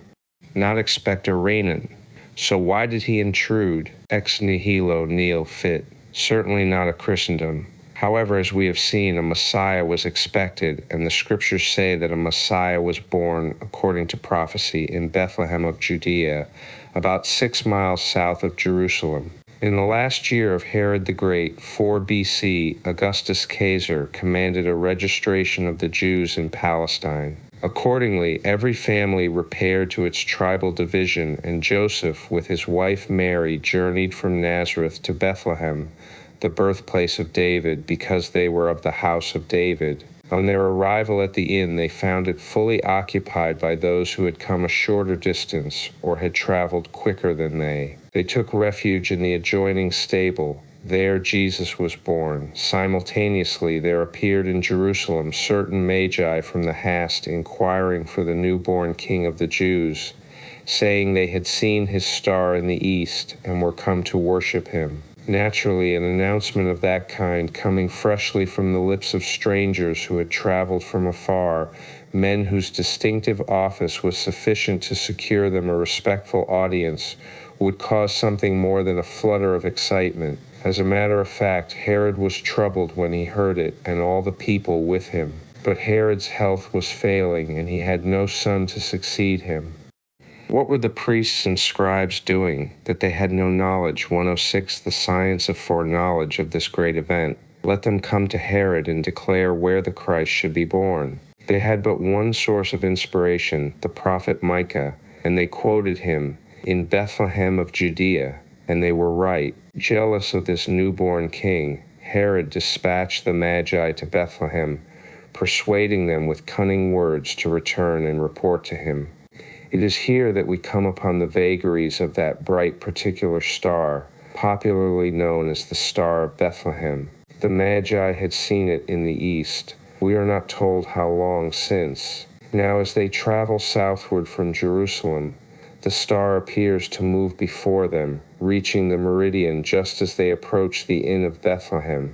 And they saw the star and rejoiced exceedingly. They found the child lying in a manger. What was this star, and how did it guide the Magi to the birthplace? These questions we may examine in the light of astrology.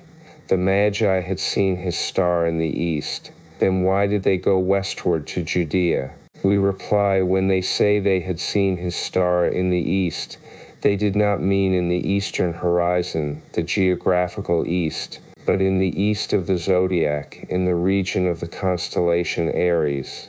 They knew it was the portent of a kingly birth because they were astrologers and argued rightly from the importance of the phenomenon. They determined the place to be Judea because Aries was the ruling sign of that country. Knowing so much, they did not wait for more, but made their preparations for the journey to the Jewish capital. As this expedition, whether proceeding from Chaldea or Persia, would occupy many days, the star must have appeared some time before the birth, and probably it increased in brilliance until the event, treating the star as a real celestial phenomenon, though of an extraordinary and special order. It is probable that the object appeared in the beginning, the Star of Bethlehem 107 of the sign Aries, with a declination of about 82 Gur N, which is the latitude of Bethlehem, circa 31 Gur 40 N. As to the month in which the Nativity took place, we must regretfully consign the popular idea to the region of myth, and for no other reason than that of climate.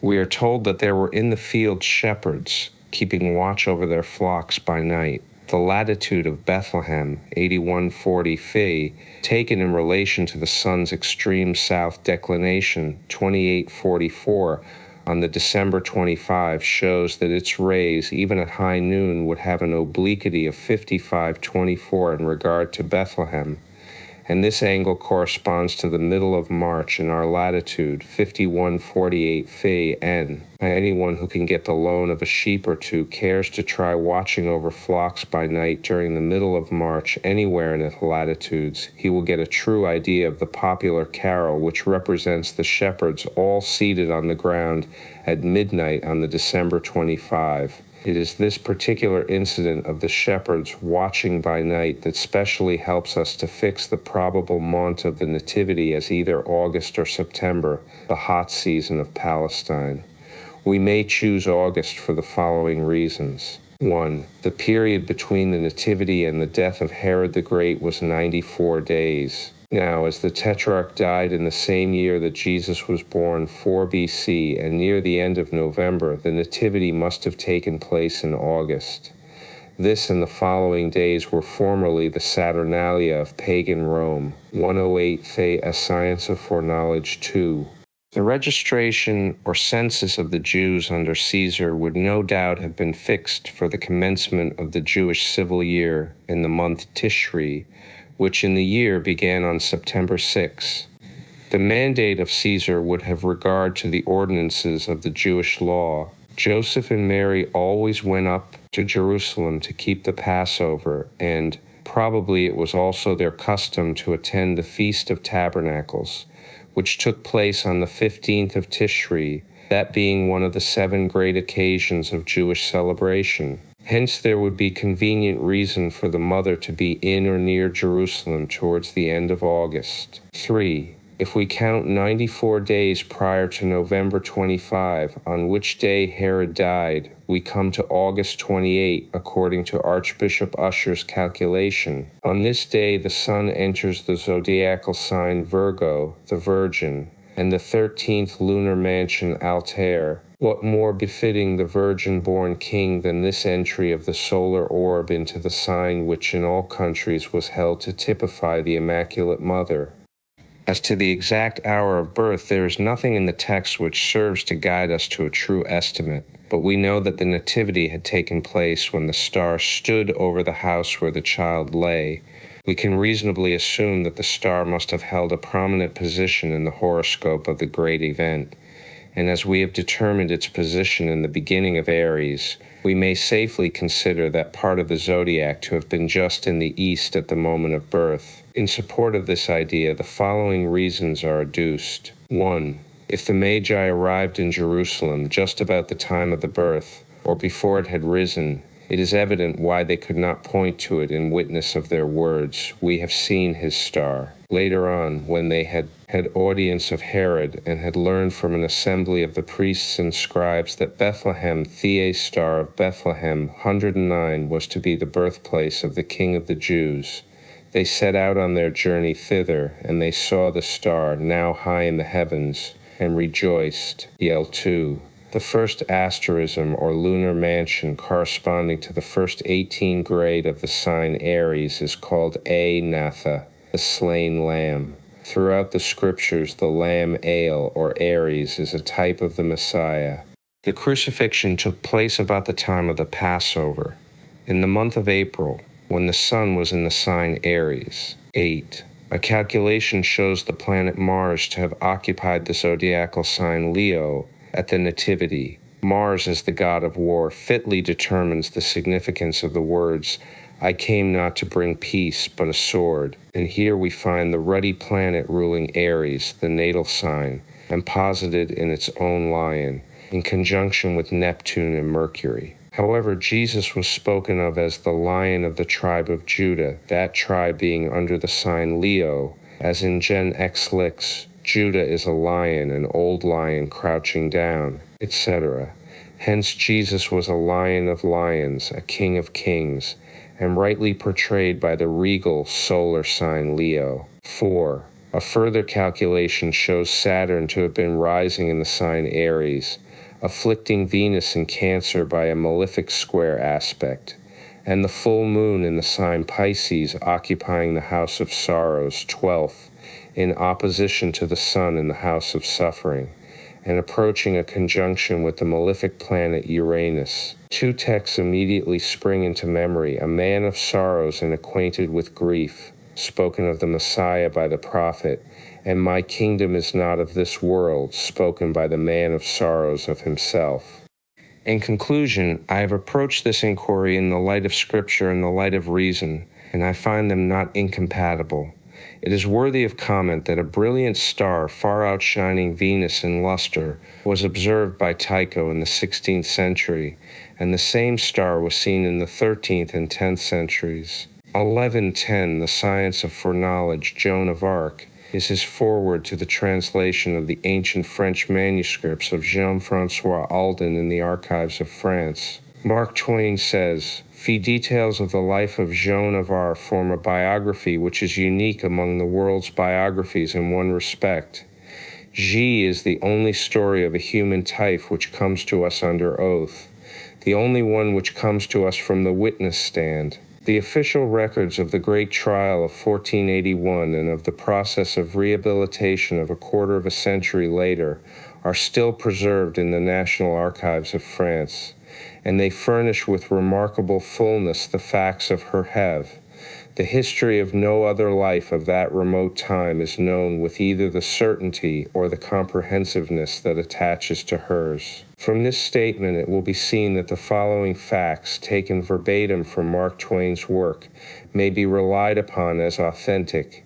Jeanne G. was born at Domremy in lat. 48 27 foot N and long, 5 Cr. 40 E on January 6, 1412.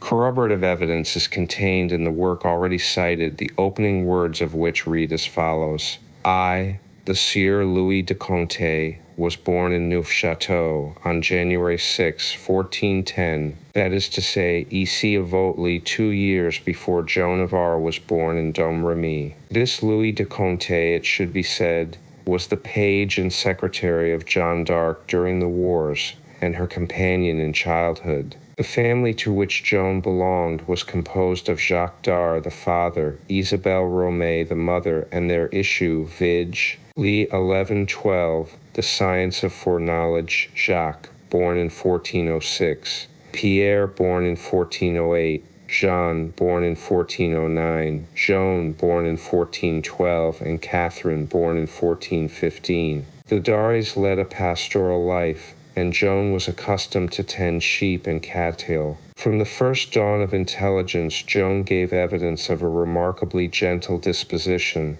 a high moral perception, a precocious intellect, and an extraordinary sense of justice. As a girl, she evinced great moral courage, and from the age of 13 years she was the subject of a series of remarkable visions which she discreetly kept to herself. It was not until May 15, 1428, that Louis de Conte, her companion, was a witness of these visions. But on that day the secret of her singular life was revealed to him in a vision of the angel Michael, which appeared to her at the same time. Hereafter he was her confidant in all these spiritual experiences, and the rest of his long years were devoted to her service and to the record of her daily life.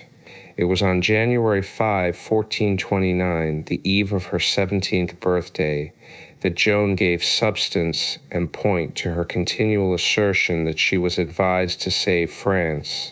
The time has come, she said. My voices are not vague now, but clear, and they have told me what to do. In 2 months I shall be with the Dauphin. This statement, seemingly so presumptuous from the mouth of an obscure maiden, was literally fulfilled, and her peculiar spiritual perception was singularly confirmed by a ruse which the king thought to play off upon her. The court being assembled, Joan was ushered into the presence of the Dauphin. When presented to him who sat in the royal seat, Joan regarded him steadfastly, making no obeisance, and presently turned and went towards a group of courtiers. Then, seeing one among them whom she knew to be Joan of Arc 118, the king, she fell on her knees at his feet and delivered her message of salvation for France. undecided how to act with regard to Joan, though strongly disposed in her favor. The king, a victim of jealousy and mistrust in addition to a naturally weak character, referred her to the bishops. Their verdict, after many days of careful scrutiny and examination of the maid, was delivered as follows. T is found and hereby declared that Joan of Arc, called the Maid, is a good Christian and a good Catholic, that there is nothing in her person or her words contrary to the faith, and that the king may and ought to accept the succor she offers, for to repel it would be to offend the Holy Spirit and render him unworthy of the aid of God. Upon this verdict the king's edict was made. Know all men, and take heed therefore, that the most high and illustrious Charles, by the grace of God, King of France, hath been pleased to confer upon his well-beloved servant Joan of Arc, called the Maid, the title, enrollments, authorities, and dignity of General in Chief of the armies of France, and hath appointed to be her lieutenant and chief of staff a prince of the royal house, his Grace the Duke d'Alençon. Think of it! Only 2 months before, this maid was a simple peasant without any other hope of recognition than that which is the common fate of untutored genius. Today she is general of the armies of France. Can we say otherwise than that God did it by the appointed ministers of his will, the stars of heaven, revealed it by the mouth of his angel? TT is unnecessary to recount the onward march of that triumphant army over whose destinies this simple maiden exercised so strange and magical an influence. It was at Orleans on May 8, 1429, that the maiden wrought her genius at its highest pitch. After a 7 months' beleaguerment, a thing which the first 1114, the science of foreknowledge generals of France had called impossible, was accomplished by her in 4 days. Orleans was taken. In this assault, Joan was struck between the neck and shoulder by an iron bolt from an arbalest. Thereafter she was known as the Maid of Orleans, but the common name for her was La Pucelle. Restoration to power turned the king's head. Victory upon victory perverted his sense of duty. So much glory was ascribed to him by the sycophants of the court that in a sense he came to believe that he had earned it for himself, or that it was his divine right. Then, acting upon evil counsel, he began to tamper and hinder the maid by his egotistic meddling as much as by his weakness and vacillation. The end came, as it was bound to come sooner or later, by this policy of vanity and weakness. The maid was taken prisoner by the English and delivered by treaty into the hands of the clergy, who arraigned her on an accusation of infidelity to the Church. For 3 long months she was daily subjected to cross-examination by the most astute minds that France could muster. She stood before them in irons, just as she had come from her prison cell. They heckled her at all points every day for hours together. She never faltered, never uttered a compromising word, never swerved from the simple truth as she had spoken it to the king at Rouen 2 years before. But she showed the spirit of the true soldier, and frequently, too, the tactics of a true general. She wagged unconquered by these learned minds, and confounded them by her own simplicity of faith. But the king's weakness undid her. During all that unholy inquisition, which had but one object, the degradation and death of the Savior of France, the king never once sent a word of encouragement, nor even stretched forth a finger to help the maid. He sold her to the English, and they sold her to the priests. The trial extended from February 21 to May 24, 1431, and on that date she was taken to the stake Joan of Arc 1115 and publicly condemned to perpetual imprisonment. She had been ill with low fever and in terrible bodily pain since March 29. On May 80, she was again taken to the stake, and in the presence of all those whom with her own blood she had released from the yoke of years, the maid suffered the death of the martyr. Not since Calvary can history produce any act more infamous, black, and diabolical than this persecution of La Pucelle. Not since the man of sorrows was any life more worthy to be called divine. Charles had his crown and kingdom, and Joan, she had hers. In considering this beautiful and tragic history from the point of view of the astrological science, we have first to remember that all the dates mentioned are in Old Style, and that their equivalents are 8 days later in the New Style. J have been at some pains to calculate the places of the planets at the birth and death of Joan of Arc, and here set them out for the information of the student. The solar decan of the martial sign Scorpio is rising, Mars, its ruler, being in the 10th house in the mercurial sign Virgo. The moon is in conjunction with the violent and martial star Regulus in the meridian of the horoscope. This position of the lunar orb in the regal sign Leo gave her that claim to the recognition of royalty and the nobility of France which eventually brought about her tragic end. Neptune in the 8th house shows treachery and conspiracy against her life. Saturn in the western angle is an evidence of the peen pay directed against her, and also being in mutual disposition with Venus, the ruler of the 7th house. It indicates that inherent sanctity and purity of life which captivated and subdued the roistering soldiery under her command. Her age at death was 19 years 44 months, affording an arc of 19-22. The moon, by its position in the figure, holds the prerogative of Heilig, and by an R of 1904 Mars came by direction to conjunction with the moon. 116 TAA Science of Foreknowledge. No record is made, so far as I am aware, of the hour of birth, and in considering this matter, I was strongly tempted to regard Virgo as the rising sign on account of the singularity of the names given to Jeanne d'Arc, the Maid, and La Pucelle, the Virgin. This would have given a rising position to Mars, but for astrological reasons I was forced to abandon it. Joan or Jean is a name which belongs, like the English, John, Johanna, etc., to the sign Scorpio, and Orleans is ruled by that sign also. It will not therefore be surprising to the student who is a continual witness of these coincidences of astral signature to learn that the rising of the sign Scorpio in this horoscope of the Maid of Orleans satisfies all the requirements of her singular life and character. Epoch 10 Gror 47 Ylel Joan of Arc 117. In short, I find that she was born under the 11th degree of the sign Scorpio, with Mars, the ruler of the nativity, in the sign Virgo. I may at once present the figure of the heavens at the birth, leaving the student to consider it in the light of astrological evidence. At 19 years 4 months, the ascendant was directed to the semi-square of Mars in the zodiac. The midheaven was directed to a conjunction with Mars in the zodiac direct, and to the opposition of Uranus in zodiac converse. By comparing the places of the planets at death with those of the nativity, it will be seen that Saturn was upon the place of the Sun, while Uranus was just past the quadrature. By secondary direction, the moon was in an 11 verse, and therefore in opposition to the ascendant. At the commencement of the trial, the moon was square Uranus. The measure of life, Amona, a number of researches into the laws governing the time of birth. It was my good fortune to happen upon a series of coincidences which seemed to foreshadow the existence of a law. The investigation was made with the object of finding the time of birth when only the day was known.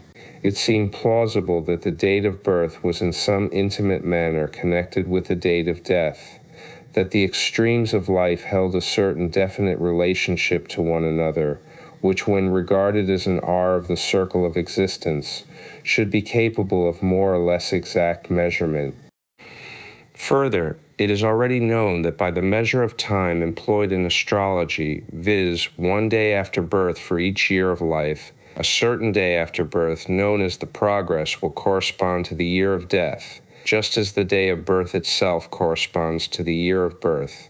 Hence the general proposition, as the progress is to the birth, so is death to Guy. This A will be a certain other date constituting the 4th term in the proportion. If we call the day of birth B, the progress P, and the day of death D, it will facilitate explanation. In solving the proportion as PBDA, it will be necessary to use a common denomination, and in measuring the RBP corresponding to the age of a person, it will be found convenient to state it in terms of right ascension or sidereal time. Having thus found the values of B, P, D, and A in a series of cases, I discovered that the determination of the tactical midheaven followed from one of 6 resolutions, viz. Percent, the measure of life 119. A few illustrations will suffice to show the method of this calculation by which it is proposed to determine the horoscope of birth from a knowledge of the date of death alone,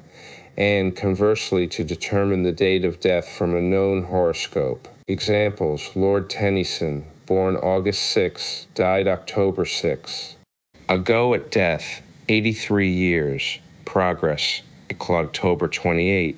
SB, BD, Auhem, SC. Add B 85810, subtract from P L429, remains 2129 MC at birth. This is so nearly the radical MC in right ascension as to be remarkable. The poet himself stated his birth hour to be just after midnight. The equation is of the 6th order. Shelley, the poet, is known to have been born under a 26th degree of Sagittarius, with RA of MC 18H58M, the equation being BP8ZP lines P, the 2nd order. Byron was born under Cancer, the equation being of the 3rd order. BP lines PHP EAP was born under M Scorpio, the 3rd equation. BP lines PHPP 12-4 under M Scorpio, the 3rd equation. BP lines PHPP 12-4 under Sapir was born under Virgo, the equation being the converse of the 5th order. PP line me HPP. Sir Isaac Newton was born under Libra, the equation being the same as above. President Garfield was born under Virgo, the equation being the converse of the 2nd order, P plus me HP2. Dante was born under Gemini, the equation being the converse of the 1st order. The fact that we have an alternative of 6 different equations shows that something yet remains to be done. We must know by some means which of the equations to take, and further research will no doubt reveal a definite rule. I have stated the ideas as they occurred to me, and have reduced a few of the many cases which seem to support the general proposition. There are many ingenious students of astrological laws who will no doubt have both inclination and opportunity to extend the research while I am occupied with other problems. I would point out before leaving the subject in their hands that when once the equation is determined, the application of it to any fatal year will determine the day of death. The following is additional data in support of the general theorem of this measure. EMW, female, born February 28, 1888, died October 15, Scorpio rising, resolution P B plus 2. A number of anomalous cases are gradually accumulating and will no doubt form a most valuable means towards a more perfect definition of the law after which we are seeking. So far as research goes, the DA measure of life 121 large majority of cases fall well within the terms of the general theorem. Mr. H.8 Green has very aptly digested this theorem of the measure of life in the following words. There is some necessary relation existing between the right ascension of the sun and that of the midheaven at birth. Coming events Vol V P 170. Birth implies death, and the conditions and date of birth imply the conditions and date of death. Bearing these passages in mind, it will be seen on reflection that the necessity of relationship between the radical sun and midheaven means nothing more or less than the necessity of birth time, which, regarded as an incident in the chain of causation, is an adjunct of the doctrine of pre-established harmony, a doctrine that is only questioned by those who regard the established harmony of the universe as the result of a fortuitous concurrence of atoms. Accepting the doctrine as fundamental to a rational concept of astrology, we see that the birth time is a thing fixed and determined, necessitous. There is a necessary relation of the sun to the meridian, as of the newborn individual to the local conditions of life, The theorem goes farther than this. It argues a necessary and definite, though as yet undetermined, relation between the day and the year, between the sun's advance in the zodiac after birth and the advance of a person in years, between the progress of the sun in the zodiac and the revolution of the earth on its axis, and finally between the date of death and the date and hour of birth. You may cite an example elsewhere mentioned, that of the birth and death of Queen Victoria. The theorem of the measure of life is expressed in the proportion AS/PB 122, the science of foreknowledge. On reference to the ephemeris, it will be found that this value of x, in terms of sidereal time, corresponds to August 12, 1. This date is 1 day, or O, for me, short of the progress. 2. The sun on January 26, 1901 was in E2 Andi, and this is 1D, or O, for me, short of the radical midheaven W8D. This observation is most significant and suggestive. One point that is brought into prominence is the fact that astrologically, or perhaps I should say astronomically, the day is 24H and 4me, which is equivalent to saying that astrologically the year is 1 day and 4 minutes in length. Therefore, the Queen would astrologically attain her 81st birthday just 81 days after May 24. This date is already known as the progressive birthday. The midheaven and the sun advance 1D for each year of life, always retaining the same relations to one another as at birth, taken in terms of right ascension. Now, if we add 81D to the long of the midheaven in the Queen's horoscope, W2 on D24 plus 81D, we obtain R2824 as the progressed position. This corresponds to April 18th, and from January 22, the fatal day, to April 18 plus 81 days. Had the Queen died on any other day of the year, the exact correspondence would not have been maintained. Thus we see by what an array of eloquent evidence the science of astrology is sustained, even in the study of a single horoscope. It is an elevating and inspiring thought that the upbuilding and welding together of the empire, the enfranchisement and material welfare of its people, and the 1,000 lasting benefits to which our children are heirs, all are consequent upon the accession of a gifted and good queen to the British throne, not a circumstance of chance, but the provident design of an all-wise deity whose will is written eternally in the heavens. Akin to this theorem is that of the tidal analog, which I have discovered to be connected closely with the measure of life 123, the moment of birth, and possibly of use in determining that too often problematical time. I take the following from the pages of the British Journal of Astrology.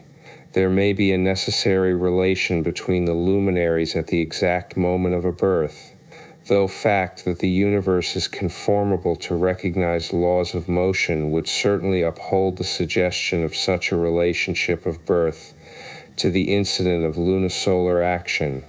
What is there, for instance, underlying the following calculation of the prime factors in relation to the horoscope of King George V? The sun was in Gemini 12 Gur 16, its distance from the nearest equinox being 72 Gur 16, or 4H, 49 Me, 4 Ses. The moon was in Libra 1 Gur 4, and distant from equinox also 1 Gur 4, or O, 4 Me, 16s. The distance between the sun and moon was 3 signs, 1848, or 108.48, half of which is 54 Gur 24, this being the point representing tidal action, or 8H, 87 Me, 86S, from both luminaries. Another instance, showing a variation of the same factors, may be cited. HMS Sun in Pisces, 29 Gur 43, distant from equinox, 018 Moon in Leo, 22 Gur 43, distant from equinox, 233.8, half distance between sun and moon, 446.0. The difference of these latter factors is 212.52, from which subtract Sun from equinox 018, result AEE 211.44, 124. The science of foreknowledge. The case from Wright Hun Lloyd George's horoscope works as follows. HM8, Sun in Capricorn 26-53, distant from equinox 4/12/28, Moon in Sagittarius 24-35, distant from 9/50/48, half distance, Sun Moon tie-dye point -1 4:36 8 46:12 8:58 14. Certified time of birth 8:57 a.m. A case well known and tested from data January 29, 1864 at 3:10 p.m. London affords another variant from the same factors as the above. Thus HMA as above ES 03048 L388 equation. EEA 31 p.m. 3:39. The family record is 8:13 p.m. or rather over a minute later. TB becomes an interesting question. From the evidence supplied by these and many other cases which have come under my observation, as to whether the births of individuals do not take place in conformity with a tidal law which is everywhere apparent in the world about us, and which doubtless has its extension, in some manner, as yet but partially defined, the measure of life 125 in all sublunary phenomena. The ancients regarded the sun as symbolical of the paternal, and the moon of the maternal functions in the natural world, and the employment of these two factors in their combined action upon the earth would doubtless lead to many useful conclusions if scientifically examined. In astronomy, there are two equations for determining the moon's position in its orbit, which have been handed down from Ptolemy and Tycho, both capable astrologers, and which are called respectively the evection and variation. The formulae for these are evection 1 fixed sin, 2 MSA and variation 40 fixed sin, 2 MSS where A equals the anomaly. Substituting the distance from the equinoctial punct, east or west as the case may be, for the distance from aphelion, the examples before us offer distinct mathematical analogy to these equations. There is an old saltwater saying that dying men go out with the tide. T is also probable that they come in with the tide, and those who have studied my thesis of the prenatal epoch will be in a position to appreciate this suggestion. Astrological practice unpieser this title, we may now consider the more technical and practical side of our subject. Admitting for purposes of study that the radical positions of the planets, both as to sign and the quarter of the heavens in which a planet and sign may be at the moment of birth, have a signification if not an influence in regard to the person, it has been a matter of special study to determine the different periods of life at which the indications of the horoscope may be expected to have fulfillment. This process is called directing. Fundamentally, it consists in bringing the body of our planet to the position held by another at the moment of birth. Primary directions are those made by the motion of the luminaries, the midheaven and ascendant, called significators, whereby they form aspects to the places of the planets, called promoters, and similarly the motion of the planets, whereby they form aspects to the radical sun, moon, midheaven, and ascendant. There are various methods in vogue among astrologers, but all have the same end in view, and the measure of time is always 1 day or 1 degree 1 year of life. Secondary directions are formed by the moon's diurnal motion in the zodiac after birth, accounting 1 day as a year, whereby it forms aspects to the places of the planets in the radical and also to those places they have severally attained by direction. P. Ptolemy's method Ptolemy in his Tetrabiblos AN 18 shows us how to calculate the arcs of direction by bringing a succeedent planet in the U to the position of an astrological practice 127 precedent 1 as seen from the place of birth. A planet in Aries is precedent to one in Taurus, and one in Taurus is succeedent to one in Aries. If a planet is on the midheaven at birth, another is brought to it by right ascension, the intervening degrees being the R of direction. But if a planet is on the ascendant or east horizon, another that is below it is brought to the same place by degrees of oblique ascension, and the R will then be the number of degrees which pass over the midheaven during the ascent of the succeeding planet to the horizon. The oblique ascension is determined by the latitude of the locality and the declination of the planet. But when a planet is neither on the midheaven nor nadir, and neither on the ascendant nor descendant of the horoscope, then it will have a position answering to a latitude or locality which is proportionate to its distance from the midheaven and horizon. For there is no ascensional difference due to the midheaven, and that due to the ascendant is determined by the latitude of the place of birth. We must therefore take the proportional distance of the planet from the midheaven and refer it to the whole, or describe by the planet from its rising to its culmination, or from its setting to its transit of the nadir, according as it may be above or below the horizon, or from its meridian to its horizontal passage, as the case may be, which measure is called the semi-arc, being half of its passage above or below the earth.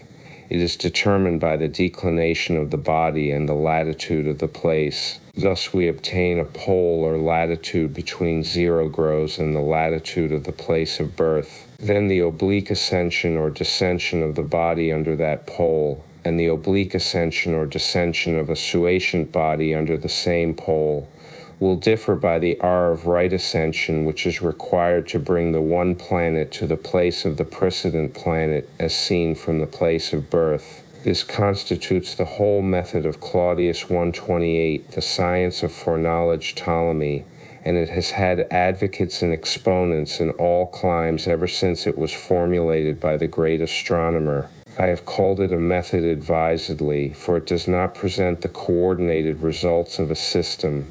Hotch factor has to be dealt with separately, and in the process the integrity of the radical horoscope is left out of sight.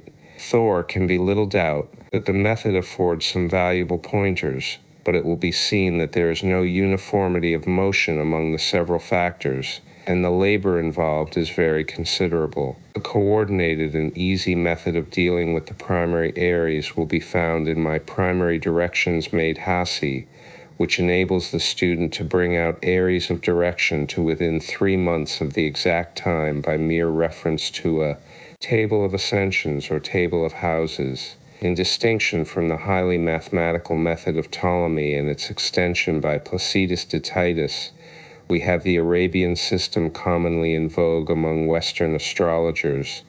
This consists in merely setting a figure of the heavens for each successive day after birth at the same time as the birth, accounting each day as a year of life. The natural geocentric motions of the planets in the zodiac are thus brought into account, and the aspects formed by them to the radical places of the significators are noted. Simultaneously, the progress of the midheaven, ascendant, and sun acts observed, and their aspects to the radical positions taken into account. These form the primary indications.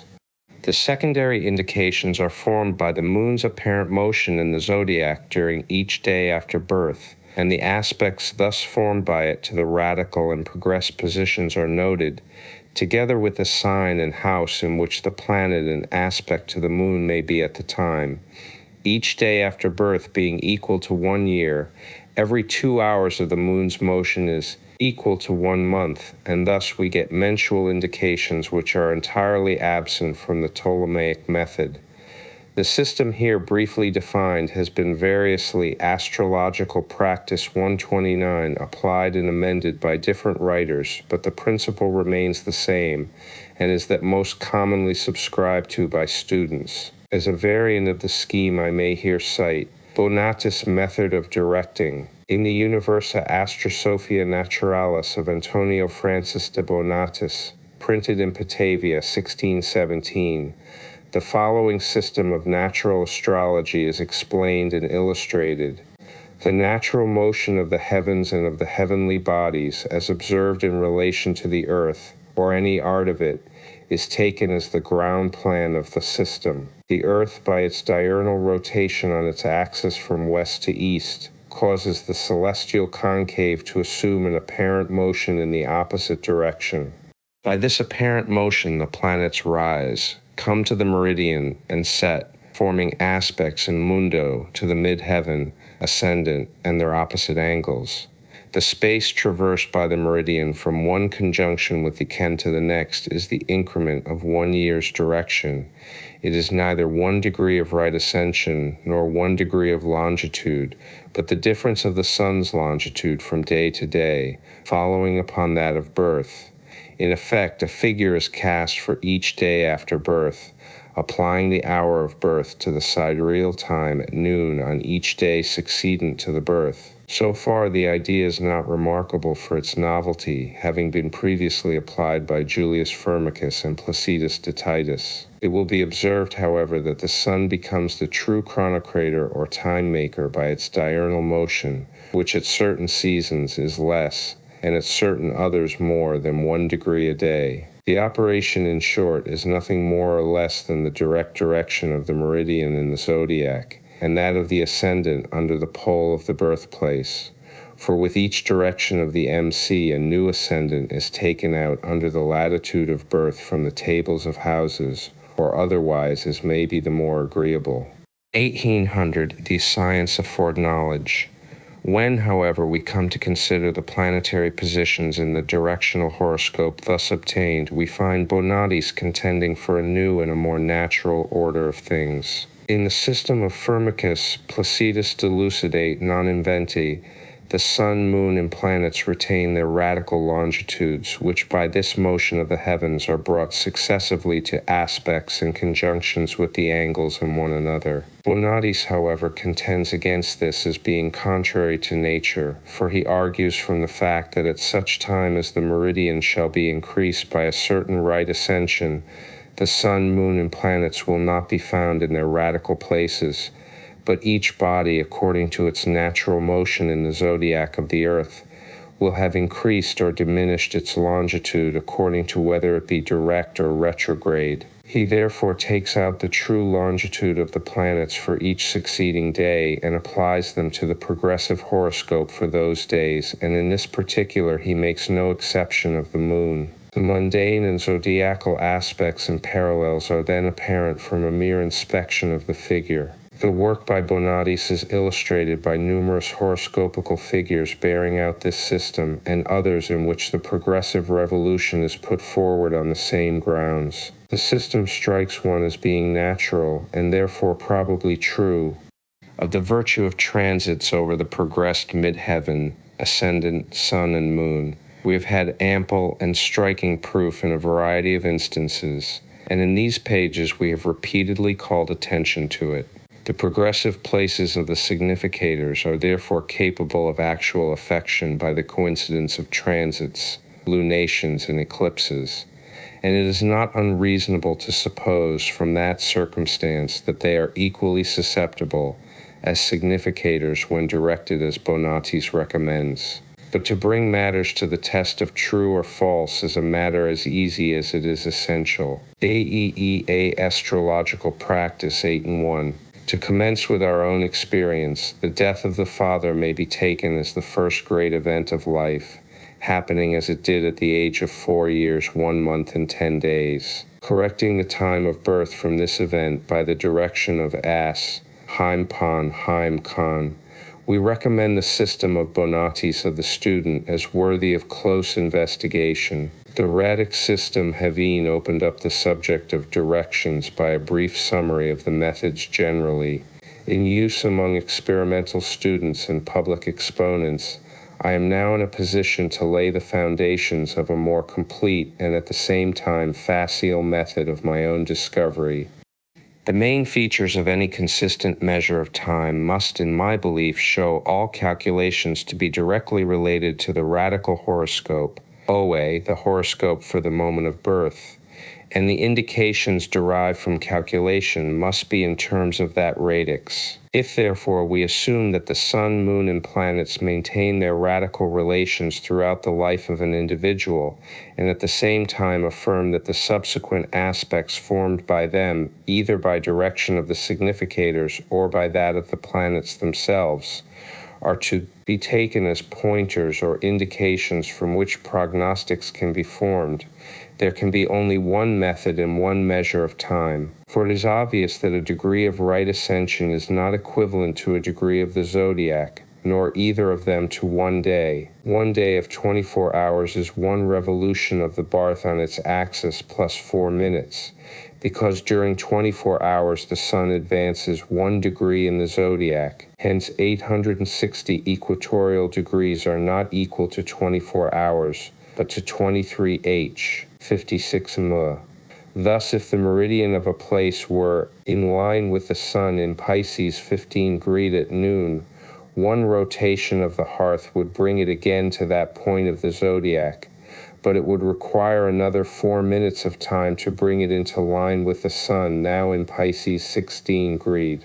Moreover, we cannot say that 1 degree of the zodiac, IB, the radix system, 18.8 equals 1 year, since there are 865 days in the year and 860 degrees in the zodiac. Hence, the mean merment of the sun is not 1 degree, but 59 for 8 only. Hence, we may argue that the longitudinal increment of 59 for 8 is the measure for 1 year. Next, as to the method, no system which does not maintain the radical relations of the planets can lay claim to integrity or consistency, for it is above all things certain that the radical imprint of the heavens is that from which the argument is derived to tendency, aptitude, opportunity, and circumstance in the character and life of an individual.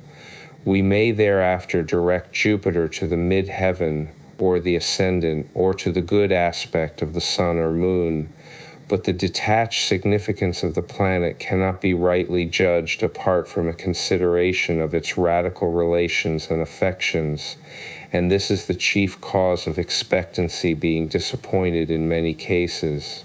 Similarly, Saturn may be in radical benefic relations with other planets or with the luminaries, and its direction to a significator would bring that significator into simultaneous benefic relations in the zodiac with these planets or luminaries, and thus Saturn's direction would be shorn of its malefic indication by its conjunction with the significator, and some loss of an aged relative might be attended by advancement and material benefit, as is usually the case. Obviously, an afflicted planet cannot indicate any substantial benefits even from its most benefic directions to the significators, nor can a planet that is radically well aspected indicate by malefic direction any serious hurt, for with its direction to the conjunction or opposition it will simultaneously bring up the sextiles and trines by which it was attended at birth. Failure to take these points into consideration has led to many errors of judgment in the estimate of probable results,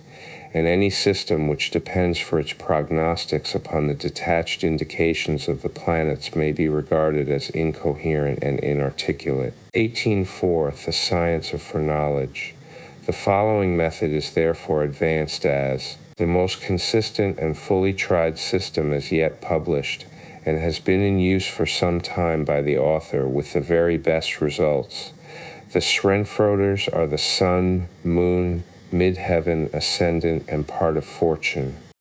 The mid-heaven is fixed by the addition of time, plus equation at 10 seconds per hour, to the sidereal time at noon on the day of birth. The ascendant is taken out by tables of oblique ascension, or tables of houses, due to the latitude of birth under the right ascension of the mid-heaven. The places of the sun and moon are taken from the ephemeris for the year of birth. Part of fortune, otherwise called fortuna, is found by subtracting the longitude of the sun from that of the moon and adding the result to the longitude of the ascendant.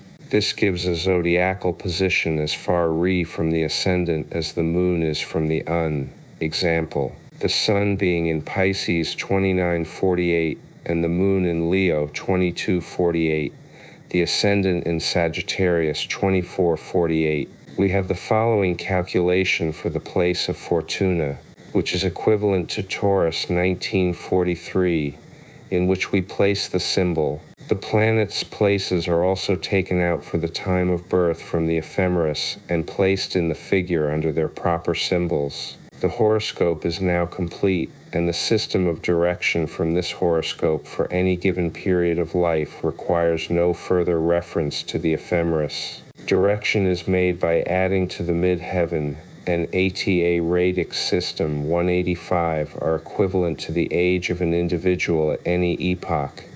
We then have the longitude of the directional midheaven for that time. From this we take out the place of the ascendant in the zodiac under the tables of oblique ascension or tables of houses, and thus get the directional ascendant. Similarly, the arc of direction is added to the longitude of the sun, also to minus that of the moon and that of Fortuna. Thus we have the 5 significators all directed in the zodiac by an R of mean longitude equivalent to the age of the person. Taking each of these in turn, we note the aspects that they form when thus placed, and these constitute the direct directions of the significators.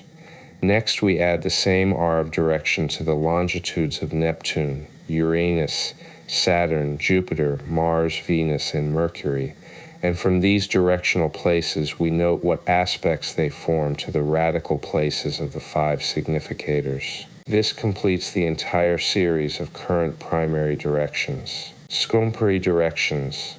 The mean increment of the sun's longitude having been used for the calculation of primary indications, we must similarly use that of the moon for the calculation of secondaries. For the geocentric periods of the sun and moon bear a definite relation to one another. The mean acceleration of the moon may be taken as 18 gur 10 fert per day, and just as the sun's mean increment of 59 fert 8 is taken for the annual direction at the rate of 1 day for a year, so that annual direction of the moon will be 13 gur 10. This gives a mensual increment of 1 dur 6 fert nearly, which may be adjusted by making the increment 1 dur 5 fert only every 6th month. For the purpose of immediately applying these increments of the sun and moon to the radical longitudes in order to get the directional longitudes for any given age of a person, see the tables of mean motion given in Appendix A, pp. 59-160. The following example will make the method of 136, the science of foreknowledge direction, and the use of the tables quite clear to the student. F. horoscores are David Lloyd George, Prime Minister. Liverpool, January 17, 1863 at 8h57 me a.m. Midheaven Z, Aquarius 3 jur 10 fert ascendant ES. Gemini 10 jur 3 fert Sun BC. Pisces 20 jur 3 fert Moon AD me. Aquarius 1743 Fortuna Se. Pisces 1 jur 21 These places are directed to the radical midheaven ascendant sun, moon, and planets. By observation we get the following indications: the radix system 187 midheaven AB square Mars sextile Neptune C square Uranus ad trine Saturn trine Venus, ascendant opposition midheaven ad trine Mercury. Sun AB square Uranus, ad semi-square Venus, square Moon, semi-square Fortuna, Moon trine Uranus, Fortuna sextile Mars. We now have to deal with the directional places of the planets. They are found by adding the same R of direction to their radical longitudes, and the aspects formed to the significators may be noted. Neptune, Taurus 2441 for ad trine Sun. Uranus, Leo 1032 for opposition ascendant, AB sesquare Moon. Saturn, Scorpio 2836 for AB sextile Sun. Jupiter, Sagittarius 1939, no aspect to significators. Mars, Gemini 2416, opposition Moon. Venus, Pisces 29-1 for AB sextile Sun. Mercury, Aries 533, ed square Fortunes. Collating these, we find the following in operation at the time of the coup d'etat, by which the rump parliament of Asquith was suddenly brought to an end by the formation of the new war ministry under Lloyd George, and the concurrent attempt upon the life of the premier by poisoning. Praeki Directions, 1917. Midheaven, ed trine Saturn, trine Venus. Ascendant opposition midheaven. Sun semi-square Venus. Moon trine Uranus. Fortuna sextile Mars. Uranus opposition ascendant. Mars opposition moon. These directions are extremely significant. The opposition of the ascendant to the midheaven set Lloyd George, then Minister of Munitions, against the government and his superior in office, whose wait-and-see policy was threatening the most vital interests of the country and causing the gravest discontent throughout the empire. The success 138, the Science of Foreknowledge, which attended the efforts of Lloyd George at the time when he was called upon by the king to form a cabinet and save the country from its peril, is well indicated by the directions Moon trine Uranus, Fortuna sextile Mara, which gave him that degree of democratic support necessary to effectively uphold the majority of public opinion, and stimulated him to a truly remarkable display of energy and wholehearted efficiency in the great task which fell to his lot. But the danger which threatened, of which he was duly warned through a reputable intermediary conversant with the facts of astrology, was all too apparent to me, for the moon, Heileg, was afflicted by the opposition of Mars from the sign Gemini, and the ascendant by the opposition of Uranus from the sign Leo. The transits of the major planets at this time, December 1916, show Neptune opposition midheaven and Uranus exactly opposition Moon's directional place. But when in August 1917 and during the month of September the planet Jupiter came to the directional ascendant and was stationary there, the administration was seen to bear the very best results, and matters connected with munitions, equipment, provender, transport, and foreign relations were such as to cause the greatest satisfaction throughout the country, and astrologers looked forward to April 1918 with the greatest confidence, for then the same planet transits the ascendant of this directional horoscope. It was this position of Jupiter which set off the opposition of Mars and Saturn to the ascendant of the radical horoscope in October 1917, but it did not prevent something in the nature of a crisis over the proposed Swedish-German convention at Stockholm, and the consequent resignation of Mr. Henderson from the ministry and the repudiation of Ramsay MacDonald, a radix system 1809 by the electorate of Leicester, represented by him in Parliament. We may now turn to the secondary directions at the 54th anniversary and show how they are calculated and judged, to the radical place of the moon, in which gives the moon's place by mean motion in Sagittarius 16.5 on January 17, 1917, from which subtract 17 days motion 87, and we get the longitude for January 1 in Sagittarius 1528. We then successively add for the first of each succeeding month 1 tree 6, and obtain the following scale of directions to the radical and directional places of the significators and planets. July 2-3 August Z 239 explanation. In reviewing these indications, we must not leave out of sight the fact that they are entirely subsidiary to the primaries in force, and that in order to form primary directions, the planets have These 2 months are equated Li to adjust to the mean annual motion. The figures following the signs indicate the house from which the planets operate in either the radix or directional horoscope. 140 TE Science of Foreknowledge to be carried forward in the zodiac at the rate of nearly 1 degree per year. Thus, in order to form the primary tree, indication Uranus opposition ascendant, we have to advance Uranus to the 11th degree of Leo, and when therefore in October 1917 the moon comes by secondary mean motion to the sesquare of Uranus, the influence of the planet is exerted, not as in February, from the 4th house, but from the 7th house. Similarly, Jupiter by direction has reached Sagittarius 20 grows and is therefore in the radical 10th house, the Moon coming to the conjunction in May 1917. The influences have to be interpreted in terms of the radix, so far as the house position is concerned, for although the planets are directed to change of sign and the signs themselves pass by direction into different houses, yet the houses themselves remain fixed and unalterable in their position and significance. That is why the coming of Jupiter to the 10th house by direction coincided with the powerful campaign which gave to Lloyd George his immense democratic representation in Parliament, which finally led to the curtailment of the powers of the House of Lords. Summary. In effect, therefore, we have here presented a system of directing which maintains the mutual relations of the planets in the radix, and which preserves the interpretation of directional indications in terms of the radix, while at the same time the greatest simplicity of calculation is secured by the conversion of arcs into mean increment of longitude, and finally proves itself in practice to be altogether reliable as a means of prognosis.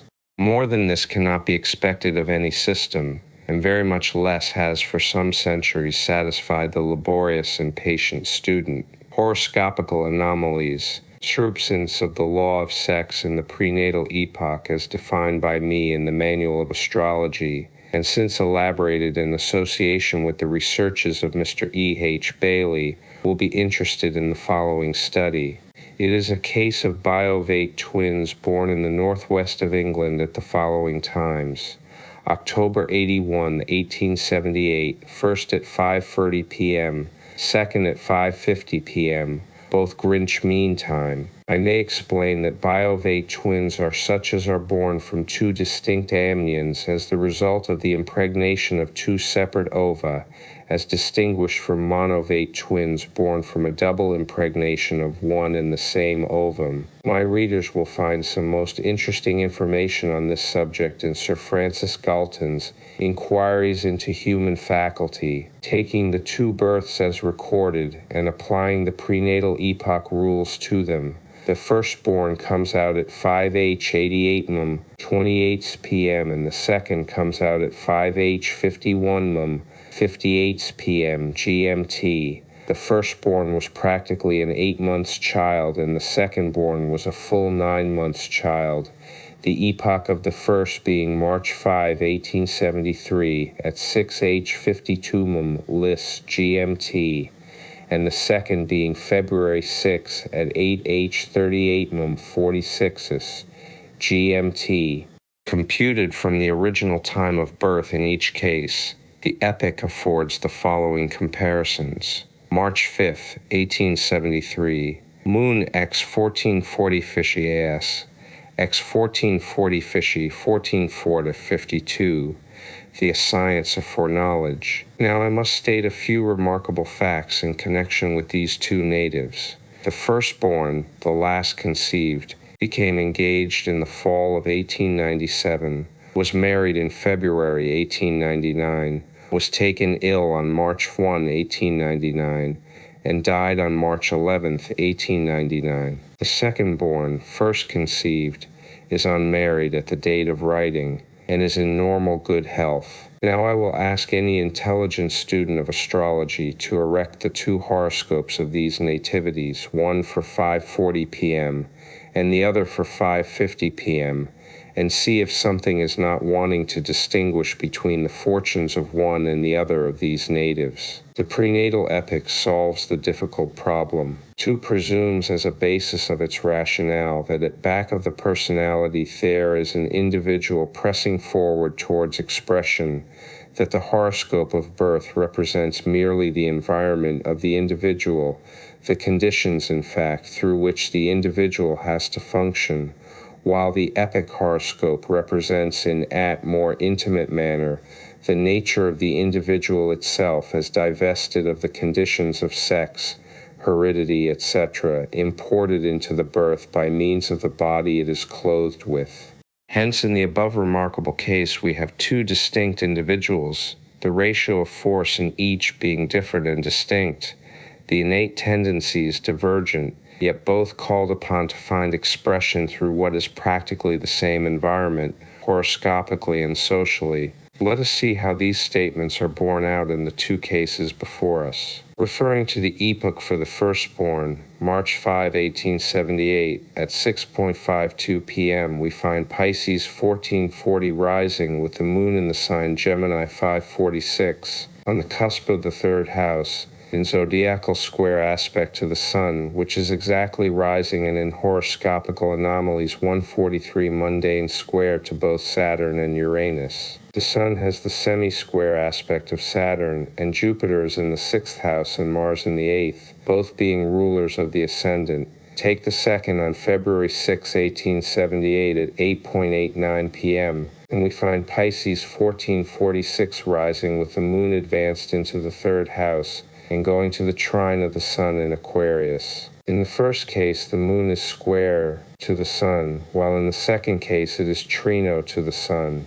The horoscopes, in fact, are very different at the two epochs. The student will at once perceive that, on account of the short interval of time between the two births, the radical horoscopes are practically identical, and the directions diurnal of the one and the other would coincide to within 3 days of any given event. Hence it is not in that direction that we must look for light upon the divergence of destiny in the two cases. We must again consult the directions from the two epochs, and we shall find them as dissimilar as the two lives have been. It is to be noted how dangerous it is even for an experienced astrologer to maintain, without full possession of the facts of the subject under debate, such a doctrine as the following. The natal hour is far the most important epoch of any. Taking the epoch March 5, 1878 at 6:52 a.m. and calculating to the time of the death, it will be found that Mars comes out of the 8th house into opposition with the ascendant, while the moon forms the mundane opposition of the meridian and the mundane square of the ascendant, while the sun forms the mundane square of the moon. By secondary or diurnal motion, the moon has reached the longitude Taurus 2416/4, where it forms the square aspect of Jupiter in the 6th house. Now turn to the nativity, October 81, 1873, at 5:38 p.m., and it will be seen that at the rate of a day for a year, the moon has reached Aquarius, 17-19 Furch, with decline, 20-6 Furch, at the time of the illness, which proved 144 the science of foreknowledge fatal in 10 days. It forms no aspects, but the sun has the parallel of Saturn. If we compare the directions from the nativity with the radical positions at the epoch, we shall find that the sun is approaching the opposition of the moon in the epoch, and hence by inference the opposition of the ascendant of the natal horoscope. At the same time, it will be observed that the sun by direction from the epoch has just reached the opposition of Venus in the nativity on the cusp of the 6th house. To sum up the matter, it appears most conspicuously that the natal horoscope is not the most important epoch of any, for if it were so, then it would have to be shown why in these two horoscopes, which are so nearly related as to be practically identical for all judicial purposes, the sun parallel Saturn should kill in the one case and not in the other. There must have been a mortal predisposition in the case of the firstborn of the twins, and this we see to have been the case. The cause of death is stated to have been appendicitis, ending with 1 day's illness from peritonitis. For further evidence of the paramount value of the prenatal lunar epoch and the determination of individual fortunes and anomalies arising out of twin births, both monovate and biovate, the reader is referred to The Prenatal Epoch by E.H. Bailey, London W. Falsham & Co. Limited, 61 Fleet Street, E.C. Studies in Brief I. Famaui, born in London, May 2, 1881. The sun applies to the square aspect of Uranus retrograde in the sign Aquarius, then to square of Saturn. She was married for 3 years. Her husband deserted her. The sun forms the square of Uranus 3 days after birth. 17 days later, H turns direct and the husband returns. Agium, when the EC in a female horoscope applies to an evil aspect of Hal, separation or desertion will ensue. 2. Male child born near London, March 11, 1897 at 5 p.m., burned to death while playing with matches on June 15, 1899. The student will, on reference to the ephemeris, at once seize upon the chief significators of this fatality. The moon is found in the 10th house in the sign D and in close conjunction with Mars and Neptune, the satellite being in square aspect to the sun in the 7th house. It will be observed that on the day of the accident, the moon was transiting the ascendant of the horoscope, while the Sun, Mercury, and Neptune were conjoined in close proximity to Mars, Moon, and Miri therein, Saturn being in opposition. The solar eclipse of June 8 immediately preceding fell within 3 gurns of the place of the Heilig, Azium. The moon in T, in conjunction with Mars and Neptune, threatens death by fire, and it is the more certain if at the same time the Sun be similarly afflicted. 145, 110, 146, the science of foreknowledge married and lost her husband in 15 months. Sagittarius rises with Chi therein. The sun falls in the 2nd house in conjunction with Mars.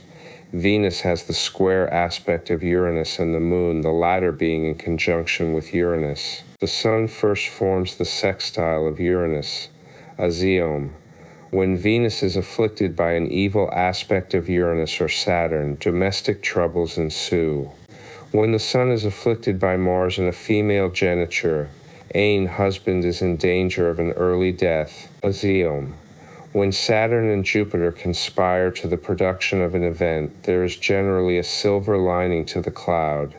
The midheaven and ascendant have some relation to the family fortunes, as indicating 5 the parents and their estate. The ascendant is directed by oblique ascension in the zodiac, and the midheaven by right ascension in the zodiac. 5 ERB, female, born September 9, 1856 at 11:7 a.m. in J. Madras, India. The right ascension of MC equals 158 grass 8 Fort 1P 3 grass 7. The ascendant is 7-2 grass Y. The EEEC in the 10th house first applies to Palms Batowns, hard-mired. Her married life was marred by the defection and chaotic habits of her husband, who died before her, leaving a family of 2 boys. The EEEC in the 2nd house in V7, and opposed by K and E from the 8th house. The lady was passionately fond of flowers, towns, and it was while gathering them from the hills that she studies in Brie 447 fell and sustained a severe contusion which developed into uterine cancer. She died on May 26, 1899 at 5 p.m. Madras time, after 3 months of intense suffering, her age at the time of the event being 42Y 8 mus. 17D or 42 grass 42 of right ascension. The right ascension of H is 108 mus 17, its meridian distance being 5151 and its semi-R 94 mus 88. The arc of direction of Saturn to the opposition of the ascendant is therefore 42 grass 42, Saturn being in the 8th house at birth in the sign E, Cancer. The student will notice the point of fatality, collulited from R in the 8th, falls on the place of Venus. The lady was an extremely good horsewoman until she met with an injury indicated by E in the 6th, Blancpains N 12th, from 6 and M. The artistic sense was well developed and found expression in a variety of ways. Her nature was gentle and refined, but fearless, proud and independent, an indulgent enemy, a staunch friend, very much beloved by many of her own sex, and favored with the confidence of both men and women. Her aged parents survived her. The secondary directions were very insignificant, though the E was separating from par, HP, and applying to par, HR, Azium. The direction of a planet from the 8th house to the opposition of the ascendant generally proves a dangerous, if not fatal, period, and this is more to be feared if the planet thus directed be at birth badly situated in an evil aspect to other bodies, our solar system. Sums following Brie notes, in addition to those given in my Astrologer's Ready Reckoner, may prove very helpful to many readers in their efforts to comprehend the magnitude and operations of the solar system. The mass of the Sun is 332,260 times greater than the Hearth, and about 749 times greater than all the planets put together. The diameter of the Sun, according to the latest measurements, is 866,200 miles, giving a surface of 2,857,127,702 square miles, and the enormous volume of 40,289,875,000 cubic miles. By keeping these figures in sight, you will appreciate the fact that our Sun is truly king of the solar system as we proceed to give similar figures concerning each of the principal planets. Mercury, at greatest distance from the Sun, is 48,847,000, at least distance 28,569,000, and at average distance 35,958,000 miles away from the great central orb, nearly twice as far away as at perihelion. He travels around the Sun in 88 of our days. His greatest distance from Earth is 187,797,000 miles. Least distance 47,983,000 miles. He is the most dense of planets. His actual diameter is 3,008 miles, giving 28,481,000 square and 14,255,000 cubic miles of surface and volume. He rotates on his axis in 24 He 5 min-30s, turning 392 miles an hour at his equator. His average orbital velocity is 107,012 miles per hour. Venus, second planet, is when at greatest distance 67,652,000 miles from Sun, and 66,728,000 miles when nearest, showing the Sun is much nearer the center of our solar system, 149 her orbit, than Mercury's. She goes round the Sun in 224 days and a fraction, rotates on her axis in 28 He 21 min-28s, moving at equator 1,006 miles per hour.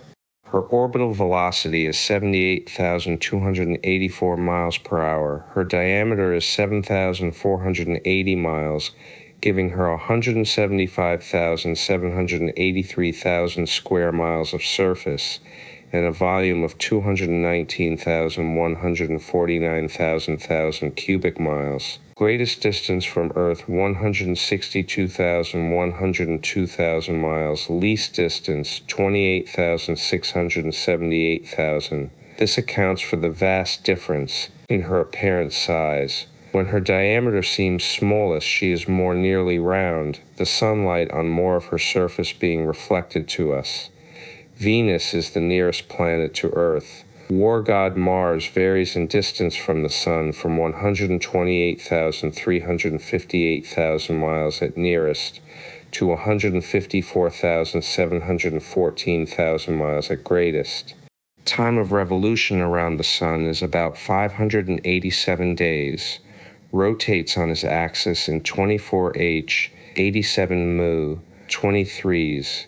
He moves in his orbit 53,988 miles per hour, turning 6,388 miles per hour on his equator, is 4,999 miles in diameter, containing 78,503,000 surface square and 65,408,000 cubic miles. Greatest distance from Earth, 248,164,000, and least 88,908,000 miles. Jupiter is greater than all planets in the solar system put together. Greatest distance from Sun, 506,568,000 miles.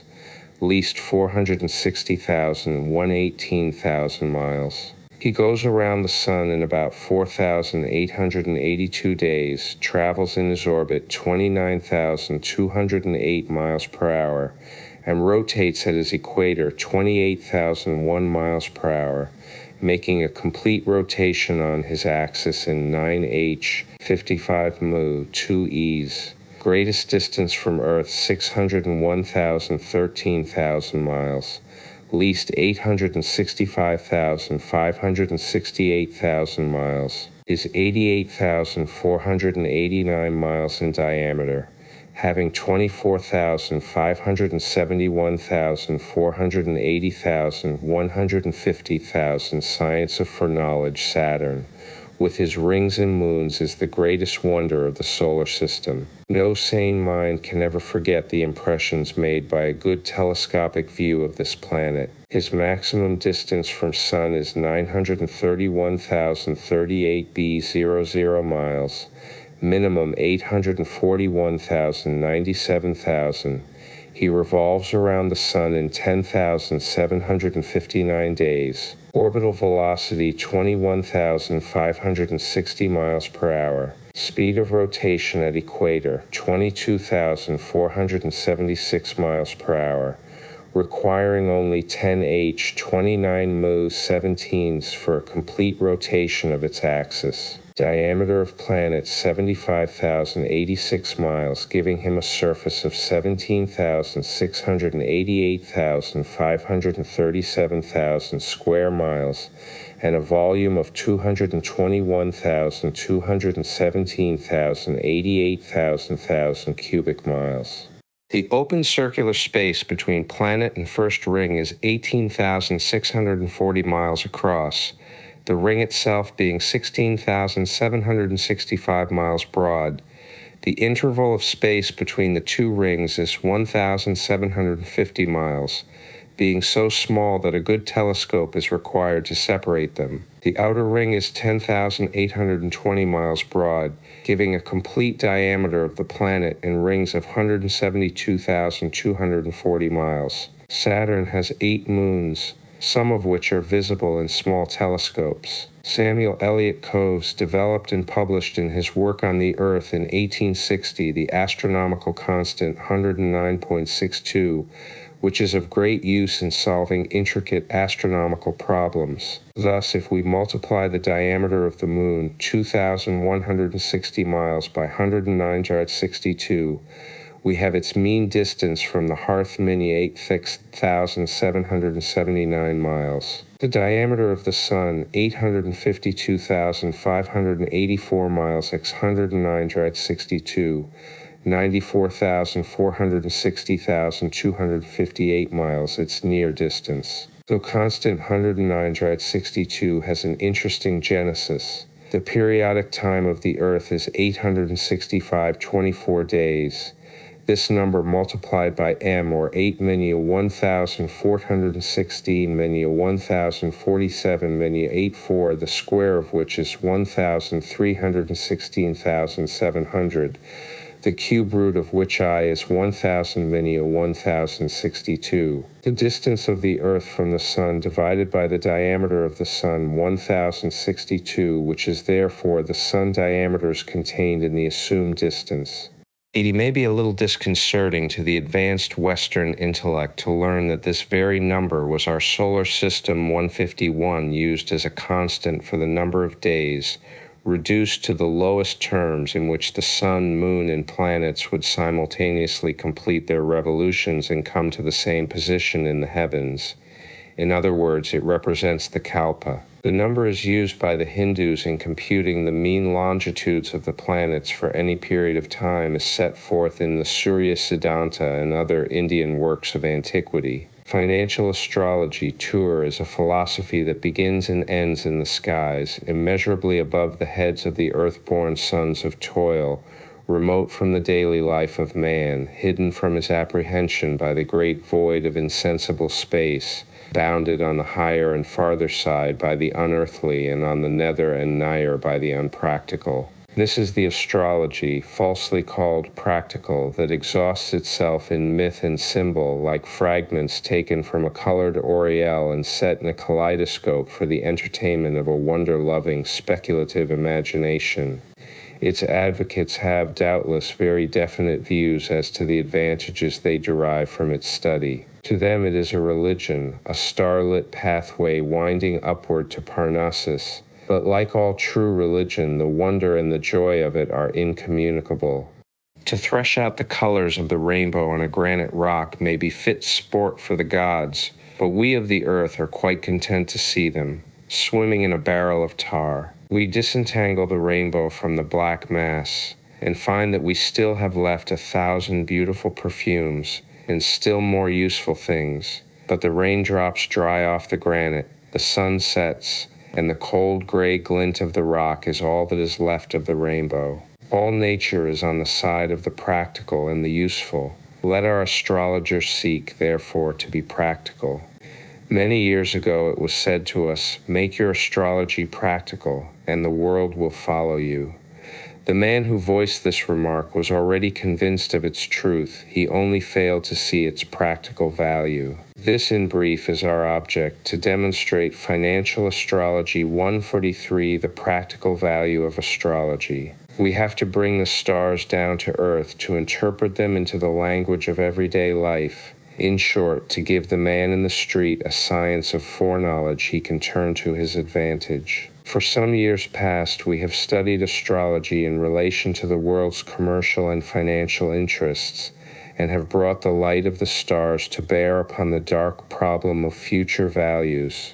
We are now in a position to controvert all the pet maxims of the market, to effectively skin bear and bull, and show them in all their nakedness to the world as of the same flesh and blood, the unconscious interpreters of planetary influence. We can make capital out of any and every transaction in which the time element is optional. How can we do this? By a knowledge of the law of periodicity as revealed in our method of financial astrology. We know it can be done, for we have stood the test, not once but often. Possibly we do not come up to the idea of the traditional stargazer, the fire of prophecy that burns in the eye and wastes the flesh in nightly vigils and austerities, the skullcap and spectacles, and the out-of-date dressing gown scribbled o'er with the mystical symbols of the heavens find no place in the paraphernalia of our art. There is never even the ghost of a black cat perched upon our shoulders.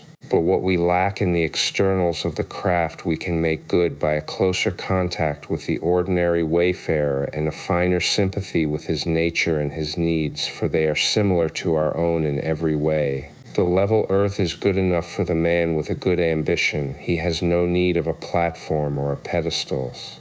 He can touch the crowd if he knows its needs. He can move the world if he can move himself. Astrology is not a religion. It will never save a soul from self-destruction, but as a science it will throw light, a welcome light, upon the dark and narrow paths through which a hungry and belated soul may 15-4 the science of foreknowledge have to force its way, where there was tyranny and servitude, oppression and slavery, opulence and indigence, happiness and misery, and an infinity of chance conditions in a world already made. The light will reveal a universal service of infinite opportunity occurring to each and every soul in a world that is forever in the making. For the teachings of astrology are practical. All trade and commerce is of the nature of a speculative investment or enterprise, because a man is finite and has a limited knowledge of the conditions that prevail at any given moment,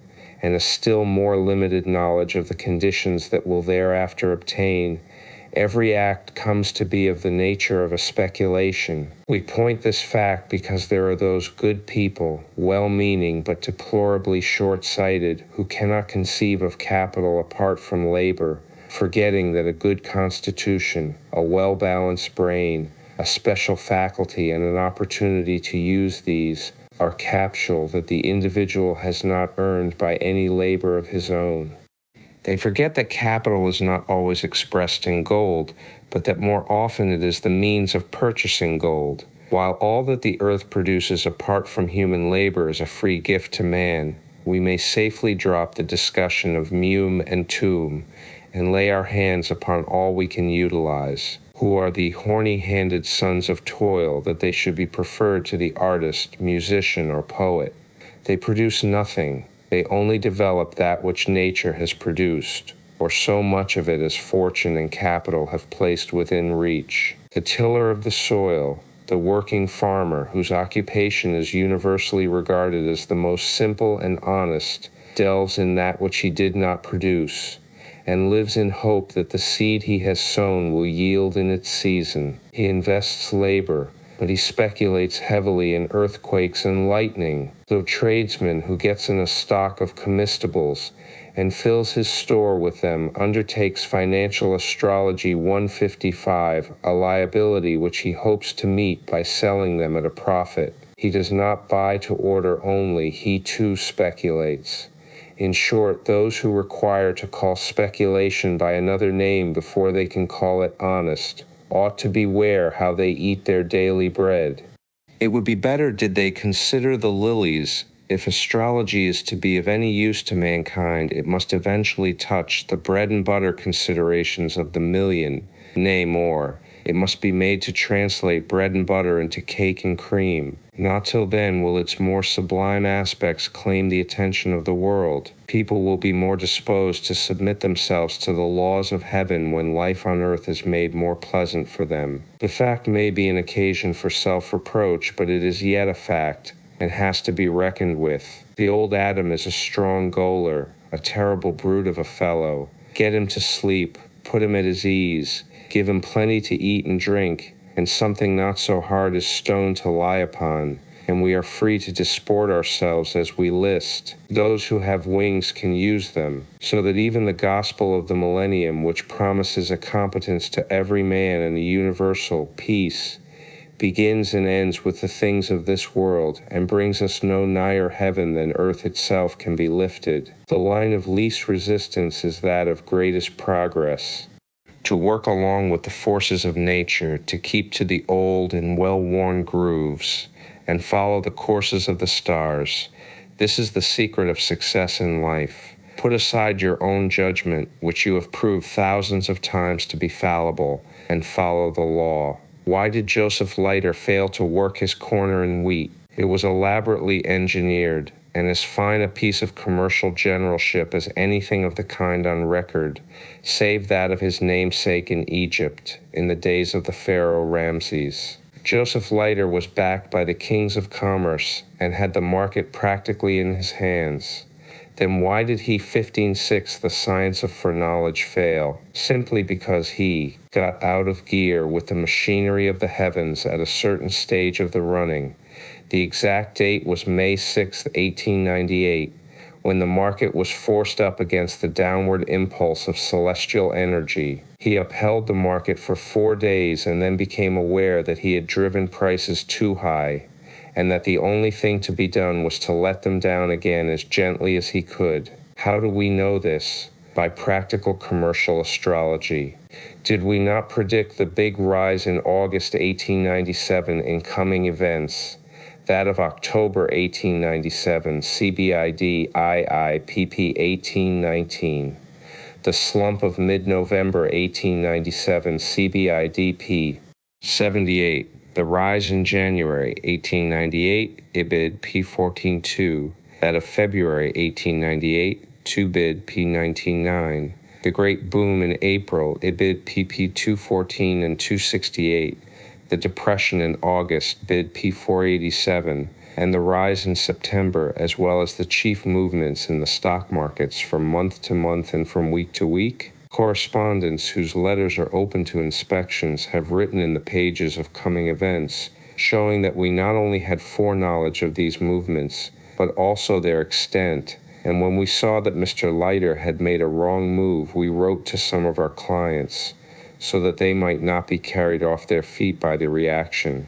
Mr. Leiter erred doubly. He overstocked himself, and he drove up prices too high. With a smaller corner at less ambitious prices, he could have come out the gainer by $500,000 between April 10 and May 6. He lifted prices up to April 28, lowered them to the 80th, lifted again to May 5.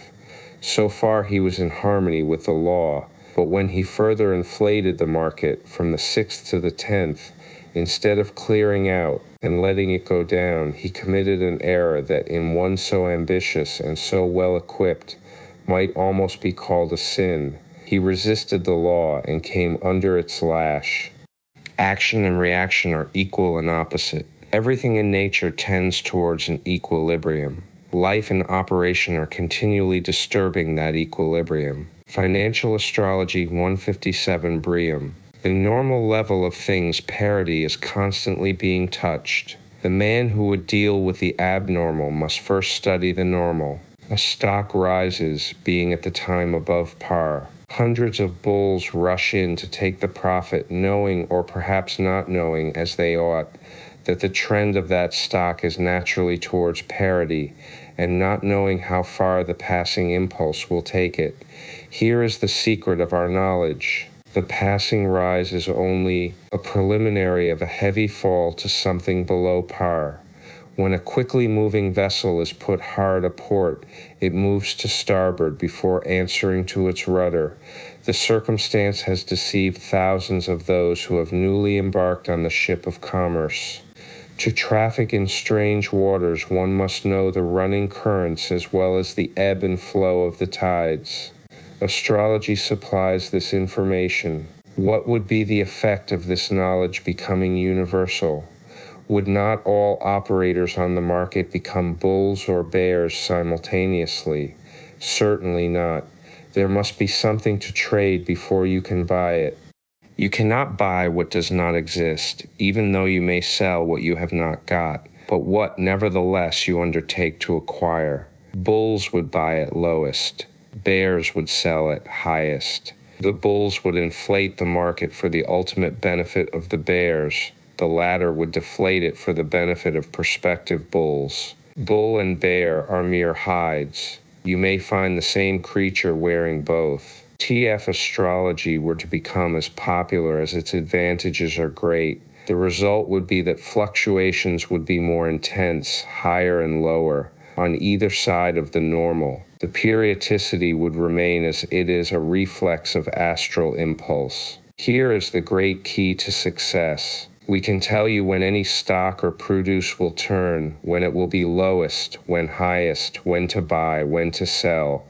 58 Science of Foreknowledge, cutting both ways, buying at lowest for the rise and selling at highest for the fall. This is practical astrology.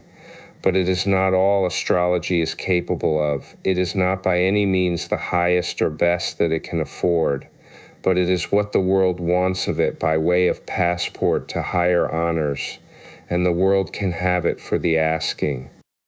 Those of my readers who wish to pursue the study of financial astrology further are recommended to read my Law of Values, which I claim to be the soundest instruction that prospective investors have ever had placed before them. Those, on the other hand, who are disposed to bank upon outside chances and to speculate in accordance with the law of celestial influence will find my arcana to be their safest guide. They include keys to the stock and share markets, the various produce markets, e.g. wheat, cotton, sugar, wool, etc., and keys to sporting speculation of all kinds. They prove beyond all doubt the existence of a well-defined law where hitherto we have spoken only of chance and luck. In the midst of so many dreamers, it is well for one astrologer to be practical. IAE Appendix to find sidereal time and sign on midheaven at any hour. Example, what was the approximate sidereal time at 2 NB? Had the time been 2H 30 AM, we would have added 14H 30M, the time elapsed since last noon. When the sidereal time exceeds 24 hours, use the excess of 24 hours, 160, the Science of Foreknowledge Collier DPSA RDN sign transiting the MC Libra. Scorpio, Scorpio, Sagittarius, Sagittarius, Capricornus, Capricornus, Aquarius, Aquarius, Pisces, Pisces, Aries, Aries. Table IAGAAAA, show IAGAHEAGAAAA, show AHE, table EGAA, show. 059, 018, 11, 158. 026, 22, 2, 57, 19, 82, 83, 57, 122, 42, 4, 56, 2, 5, 53, 5, 55, 2, 19, 3, 6, 54, 83, 2, L4, 7, 58, 8, 15, 25, 8, 52, 38, 28, 85,